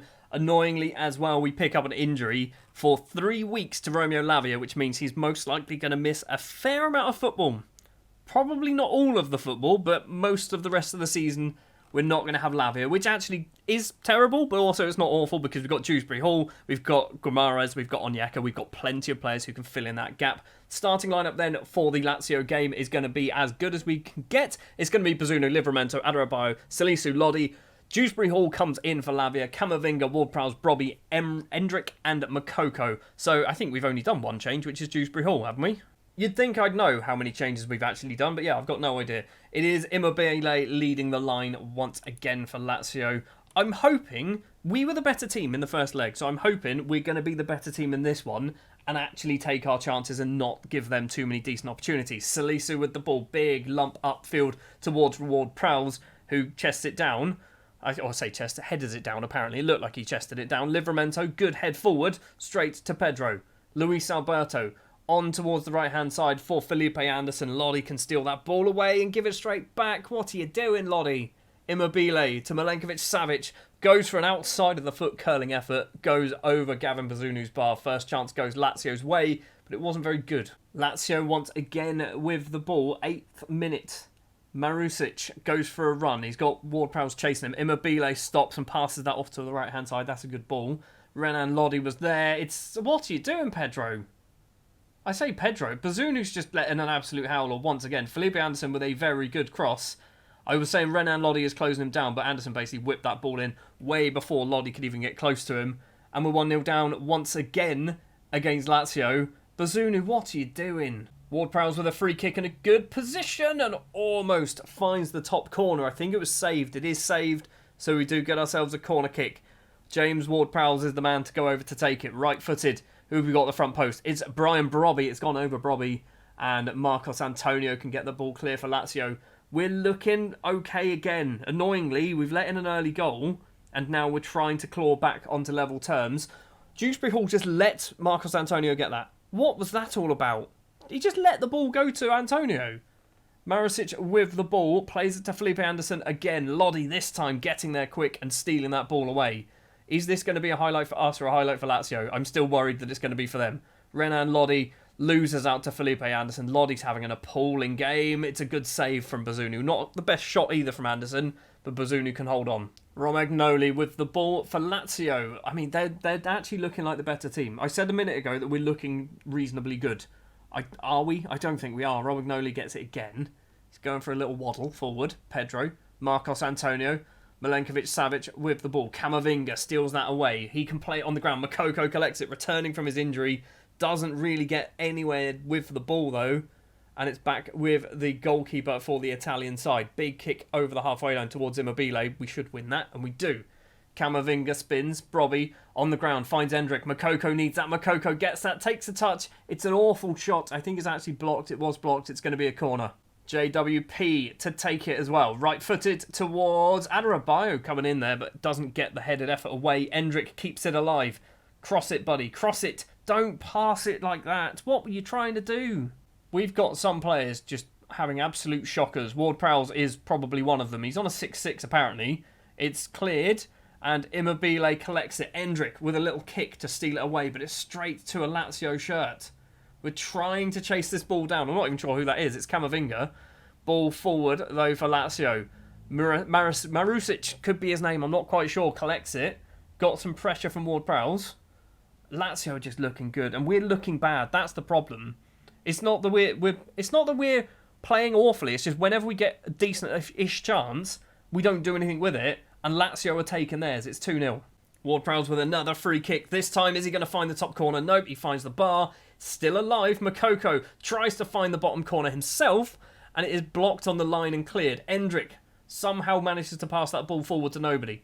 There's a lot of misplaced passes in this, and they're not even like questionable. They're just awful misplaced passes.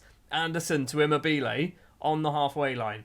Sergei Milenkovic-Savic with the ball across. Lazari, the fullback. We've literally not seen his name at all so far, have we? So Brobby's having a shocking game. Lazari's going for a run down the wing. Keeps going into the penalty area. What was that? If my player did that, I'd sub him. Half-time then. Lazio are clearly the better team here. We have been just awful. You've been terrible so far. Looking at the match ratings. 6-4, 6-4, 6-4, 6-3, 6-5 for Dewsbury Hall. Ward-Prowse on a 6-5. Brobby on a 6-2. That's your day done, mate. Alagby's going to be coming on. Endrick and Makoko doing... Well, Endrick's doing okay. Makoko's on a 6-5, which is not ideal. I don't think it helps that Lazio are just playing really well. Adebayo's headed effort. How have we not scored from that? Somebody needs to gamble. Lazio with a free kick of their own towards Immobile, but Salisu's going to get there first. Not the best clearance. Lodi not going to get there ahead of Immobile either, is he? It's a cross-field ball. Lazari has it, edge of the penalty area. He's just having a lovely day now, isn't he? He's absolutely loving it. He's realised that Brobby was awful, so he can come forward a bit more. Livramento heads that ball clear. I'm hoping Alagby can do a better job than Brobby. It is Marcos Antonio to Marusic. Now Luis Alberto. The fullback gets it once again. Dodges a tackle as well. On the ground, Marusic into the penalty area. Plays it back. Marcos Antonio. Gavin Bazunu, who's got holes in his gloves. It's 3-0 to Lazio. And we've deserved this. We've been bad. Bazunu's on a 6.2. Is it weird to substitute your goalkeeper? Yes, we're doing it. It's 35th goal of the season for Immobile. That's ridiculous. Bazunu's off. He's having an absolute horrific game. Bazunu's come off on a 6.1 rating. That's what he managed to end the match on so far. Alagby's going to keep that ball in. Are we going to get a consolation goal? We need to score 4 goals in 25 minutes. I don't think it's going to happen. Dewsbury Hall, Adebayo, Salisu, left-hand side is Lodi. Loads of space on the ground to nobody. Renan Lodi's having an awful game as well. Just so many players playing badly. Endrick's just missed a sitter as well. I'm going to berate the team. I'm just going to shout at all of them because none of you have deserved anything from this. You've just been terrible. Pena, that's how you save something. What a save that was. Andy's kicked it over the halfway line straight to a Lazio shirt. Endrick's controlled that though for us. Plays it off to Ward-Prowse, through to Makoko. Takes a couple of touches. And what are we doing?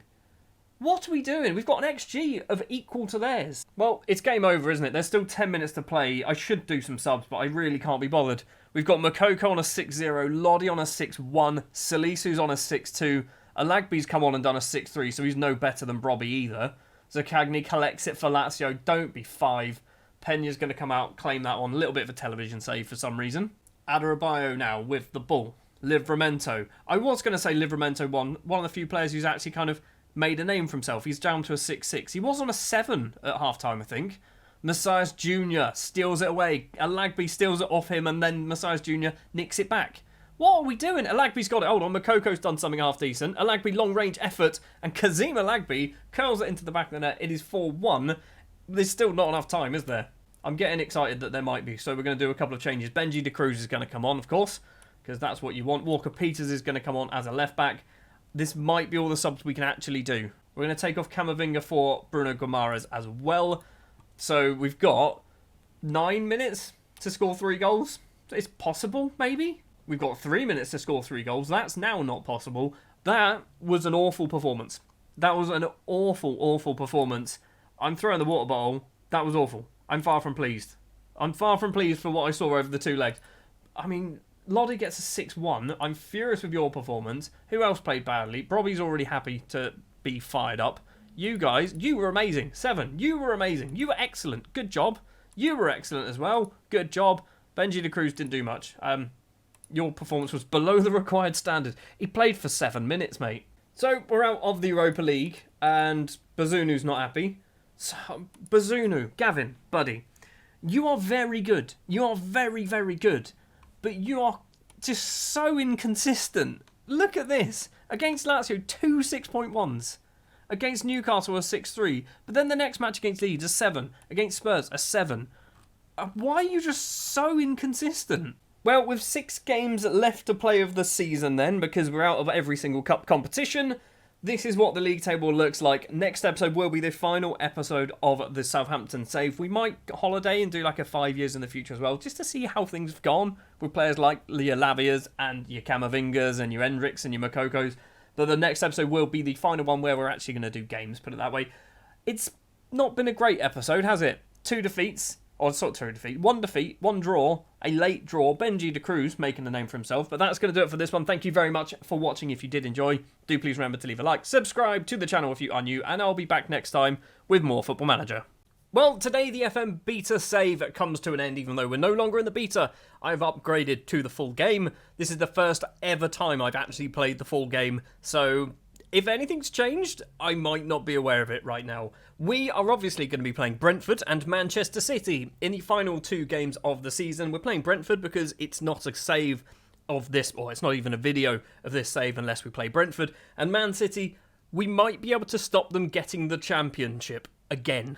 I say again as if we stopped them last season. It was Liverpool, wasn't it, last season? We have 2 games to play. Brentford is one of them. And then literally on the Sunday, so we're playing Friday and Sunday. It's weird. I don't know why. I think Brentford are doing well in Europe because Brentford are really good. We basically, if we win against Brentford and win against Man City, we might still have an outside chance of actually getting European football. For the Brentford game then, it will be Gavin Bazunu in goal, Livramento, Adarabioyo, Salisu and Lodi in defence, Dewsbury Hall and Camavinga in midfield, Tell, Robbie, Endrick and Makoko up front. We are dropping Lavia and we're dropping Ward-Prowse because of fitness. Basically 75 minutes for Ward-Prowse, 75 minutes for Lavia. But we've got some very good central midfielders, very good wingers as well, because that's Ward-Prowse's new position.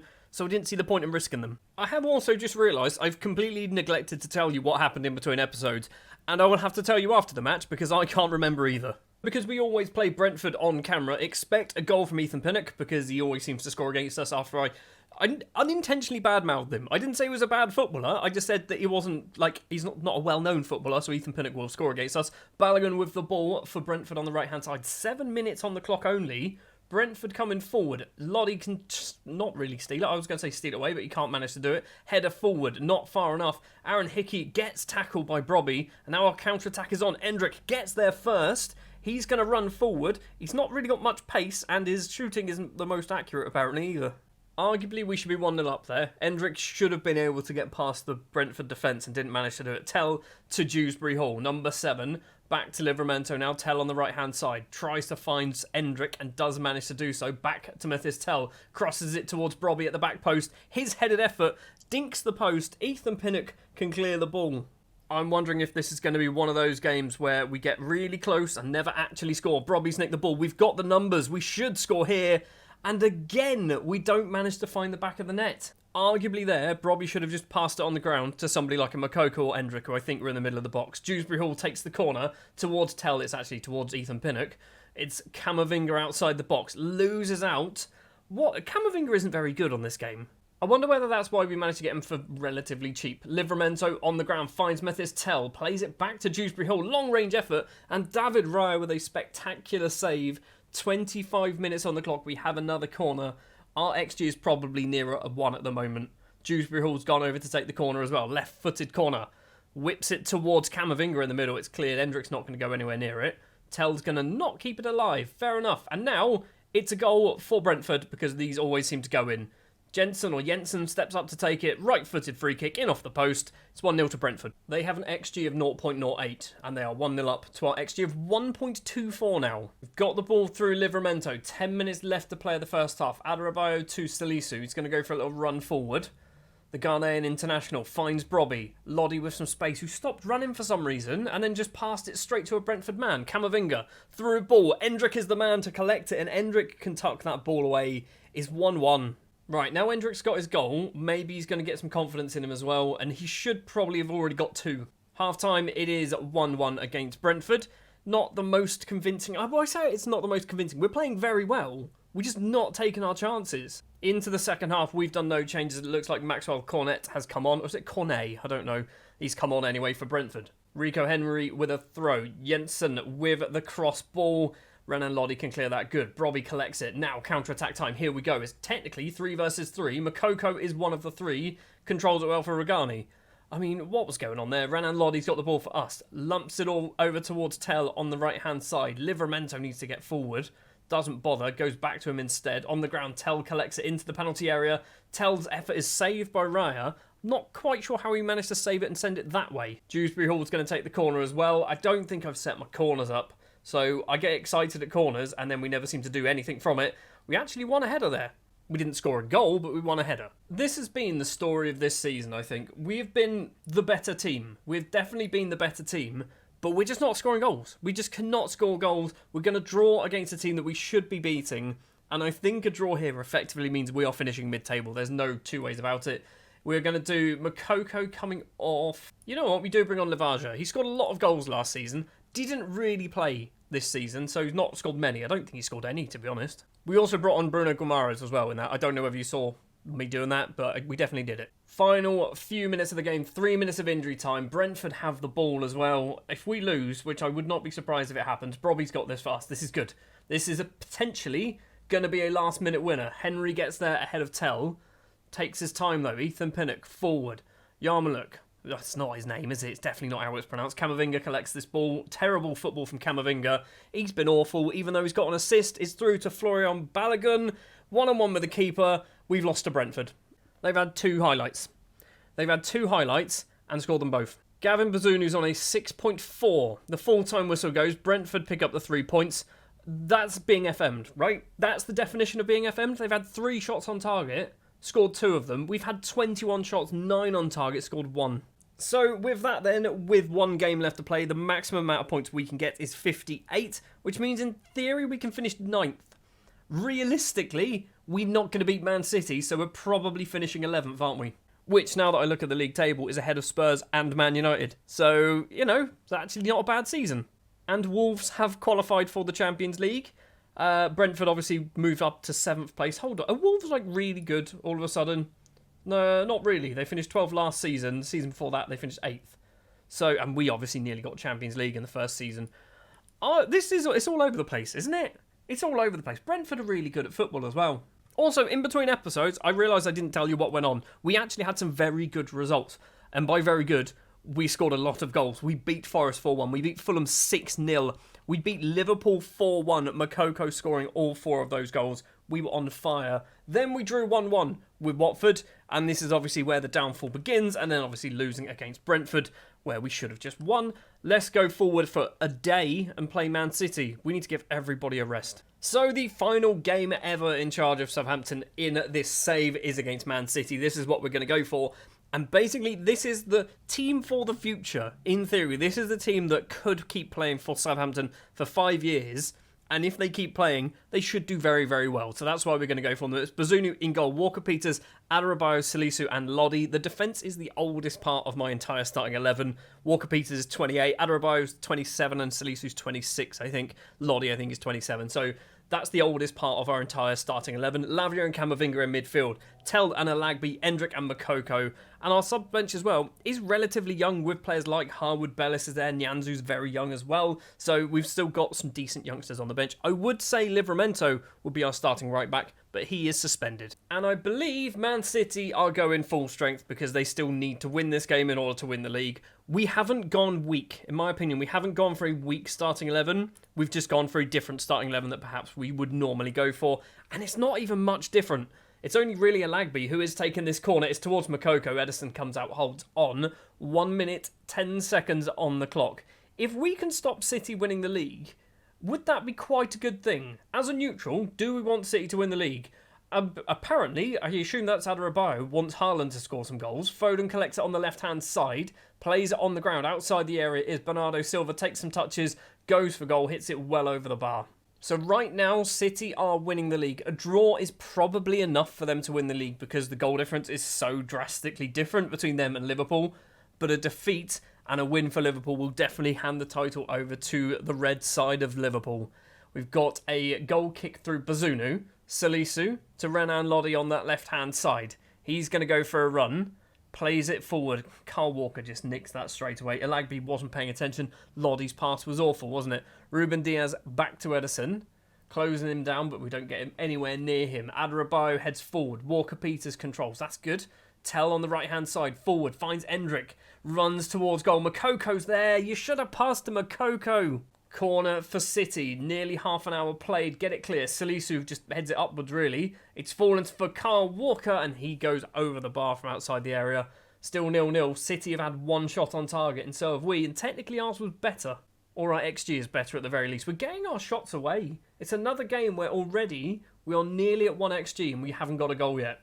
Foden with a free kick. We've got 1 minute and 10 seconds of injury time. That is all there is to play. Rodrigo to Grealish on the left-hand side. Chests it down.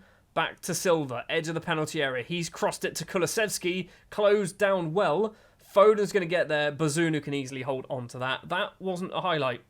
There wasn't a highlight there. That headed effort was not good enough for me to be deemed a highlight, so something else is going to go on. Bazunu just kicks it for absolute miles. Get there first. We do. Alagby is the man to do it. He's got it. On the left-hand side is Lodi. Loads of space to run into if we want to use him. Lodi's going for a run.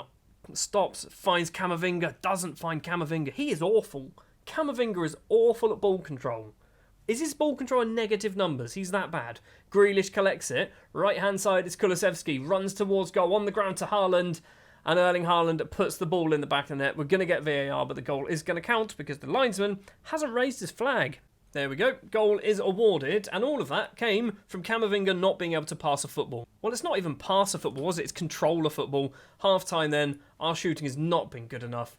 Camavinga, I don't know what it is with him. Is it just this game, or is he really bad in real life? I don't think I've seen him put in a half-decent performance, although he did get an assist against Brentford. On the hour mark, nothing's happening in the second half. We're going to do a whole load of subs because we got some awful performance. Makoko is coming off. Brobby is going to come on. We're going to take off Lodi as well for Harwood Bellis. Sure, can come on as a right back.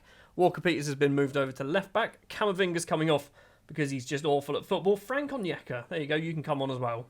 Harwood Bellis with a throw against his former team. Finds Tell. Now Onyeka, back to Harwood Bellis, on the ground towards Endrick, but it's nowhere near him realistically. Grealish collects it, plays it forward. Kulusevski, now Kyle Walker on the right-hand side, loads of space to run into. Why don't our fullbacks get into those positions? I've never seen one of our fullbacks be sort of lurking just outside of the midfield. They all seem to hang back a little bit too far. That might be a penalty as well. I don't want it to be a penalty because Gavin Bazunu can't save anything at the moment, so if it is a penalty, it's going to be 2-0. It is a penalty. It is going to be 2-0. It's going to be Erling Haaland stepping up to take it because, of course, it is. Because he needs to get into triple figures for the season. Haaland steps up. Gavin Bazunu's just saved a penalty. Gavin Bazunu's just saved a penalty, everybody. I think we've just witnessed history there. Gavin Bazunu not only doing well, but also stopping a penalty and stopping Erling Haaland. It's Tell with the ball for us. 20 minutes to play. Endrick collects it. Brobby's in the middle. Finds Brobby. And why? You saw your name up in lights, mate. You could have just scored.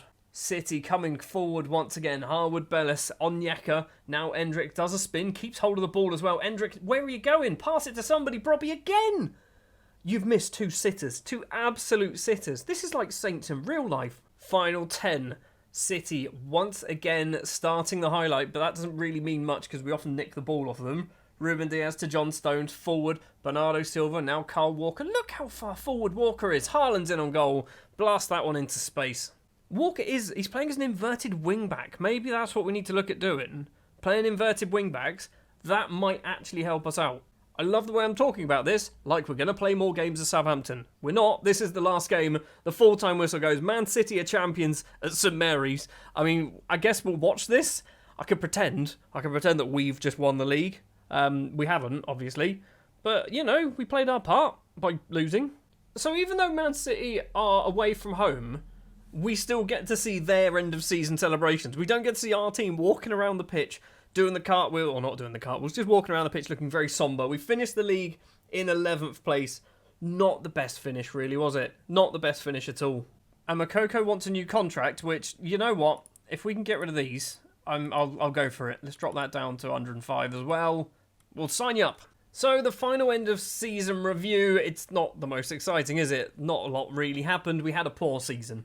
Genuinely, we had a very poor season. We did have a good season when it comes to transfers, though, didn't we? Moukoko came in on a permanent deal, scoring 37 goals and 7 assists. Endrick, 14 goals, 13 assists. Bruno as well, who stopped playing in the second half of the season due to the new players coming in, like the Dewsbury Halls and your Camavingas. Adarabioyo was a good signing. Tell, I think it's going to be a very good one for the future. Still getting 8 goal involvements. Camavinga wasn't very good, was he? £65 million, but he's good. He is good, is he? Is he good? I'm not. Someone convinced me that he's good. Dewsbury Hall as well, although apparently he went on loan to Luton. He definitely didn't. He definitely didn't go on loan to Luton. Loddy, who apparently went on loan to Forest. Nyanzu, might have been a mistake, that one. Very expensive mistake as well. And Asnu, one for the future, I think. The board then, when it comes to the Premier League, a C-, I agree. We were not very good. We had some horrific spells of football. September through to December. Basically all of September through to November, then all of December was horrific. We won once, or twice technically in December, but we played a lot of football. So yeah, that was not a good month. And then we just went on a load of draws. We drew a lot. We kind of got back to it towards the end of the season. But yeah, we had a bad time early on in the season. Europa League, however, was actually very good, but we only lost to Lazio because they score goals for fun. Though they were the team that also won, I think, 13-1, wasn't it? So, yeah, losing against Lazio, not ideal, but I do genuinely like the new format of the Europa League. It's quite fun. I don't know whether the Champions League is the same. I think it might be. FA Cup and Carabao Cup were... we lost to Brentford in the Carabao Cup, because of course we did. And FA Cup, probably the best cup run we've ever had. And we only got to the quarterfinals. Moments to remember, anything exciting? Beating Lecce 6-0. Match to remember, beating Chelsea 3-1. Was that one on camera? I think that might have even been on camera as well, wasn't it? And then goal of the season goes to Lavia against PSV. I'm not sure why I'm confused. We even saw that one on camera as well, didn't we? A whole bunch of finances for you. I'll give you a hint. It's not good. It's definitely not looking good. We are about 70 or 80 million in the red at the moment. Maybe in the summer that might fix itself just a little bit. Best 11 then, if you are interested. There's a lot of goals in that, isn't there? We've got 3 players scoring double figures. 37 goals for Moukoko is just insane. In a couple of years' time, Endrick is going to hopefully be getting those kind of numbers as well. So, we did alright. We actually didn't do as bad as it seems. It was just the poor run of form in the middle of the season and just not winning games when we should have won them. Bunch of accolades as well then, if you're interested. Moukoko wins everything, apart from goal of the season. Most assists, Ward-Prowse. Moukoko wins 2 more things, and then Adarabioyo wins the most coveted award in the entire game. I still don't know why that's there. It's such an odd thing. Like, you could do most tackles completed in 90 minutes, most headers, most shots on target, but most passes completed always seems to be there, and I don't know why. Record breakers as well. We've got 3. Ward-Prowse with 16 assists, 10 Man of the Match awards for Moukoko, and Camavinga cost too much money. Competition awards. PFA Young Player of the Year goes to Moukoko. Has he? Okay, we haven't seen that, but apparently that's happened. And then Endrick as well winning the Next Gen award, much like Moukoko did last year. And there you go, you can see Connor Hurley from TalkSport basically saying what I was saying earlier, that around October we were awful, and that was the problem. The final time we get to see the dynamic timeline then. So, has it changed? Because obviously this is now the full game, so we are We are hired, we sell Walcott, which is still weird to me. Namdi Collins, who's been sent out on loan for a few seasons. Signed Rafa Marin, who's out on loan at the moment. Signed Kasunu. Lavia he got nominated for the next gen. I thought he won it then. We signed Fatawu. We then got in the Europa League. Spent money on Brobby. Signed Omlin and then sold him later on. We signed Dujon Sterling. What else did we do? Harwood Bellis for £3 million. Antonio Blanco on a free transfer. Wana, one for the future. Investing in potential for Wana again. Twice, apparently. One for the future as well. And Antonio Blanco again. Investing in potential for Makoko. £25 million. More like 55, but you know, we'll say it was 25. Makoko wins next gen. Record sales, selling £71 million. Record transfers, £48 million for Makoko. I mean, there's a lot actually gone on. Tommy Setford, century of matches. We signed Joe Bellingham, who went out on loan.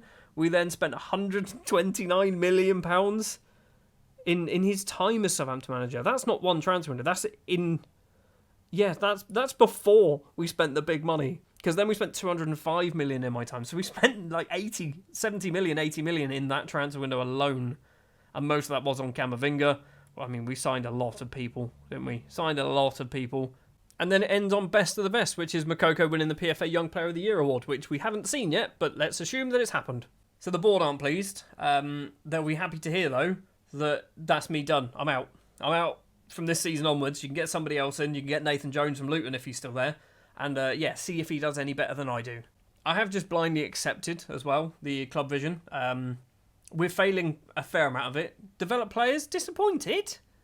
I mean, you haven't had any good ones come in. I'm playing players like a Lagby. That's from our youth intake. Most of the set pieces, no, that's not a thing. We don't do that anymore. I'm signing players for the future. Reserving judgment. Have you not seen players like Endrick and Makoko? They're literally good enough to play for us now.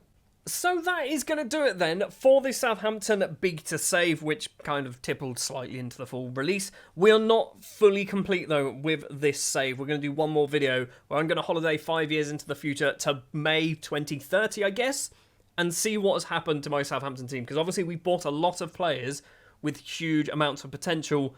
I imagine Southampton will just sell them all, but hypothetically, if they don't, I could see them challenging for the Premier League in 2-3 seasons' time if players like Makoko and Endrick and even players like Bazunu, if they stay at the club and start performing better than what they were doing playing for me, then yeah, Southampton could be a very good Premier League side. Or they could sell them all and just basically recoup all the money that they've lost because they have minus £30 million in the bank. Thank you very much for watching this episode and watching the Southampton beta save. If you did enjoy, do please remember to leave a like. Subscribe to the channel if you are new. Next up on the channel, we have a Juventus save going on, which is going to go on for about 2 seasons. It's going to come out most weekends. That's kind of the plan for that one. I'm also planning to do an England in the World Cup with a little bit of a twist. And we have Building a Nation with Azerbaijan coming soon as well, once I basically have time to sort out the databases. I also have plenty of other saves planned. I don't know whether they're going to happen yet, but stick around. Hopefully they do, because some of them should be quite interesting and quite fun. Like I said, thank you very much for watching. Stick around on the channel for more Football Manager, and I'll see you in the next one.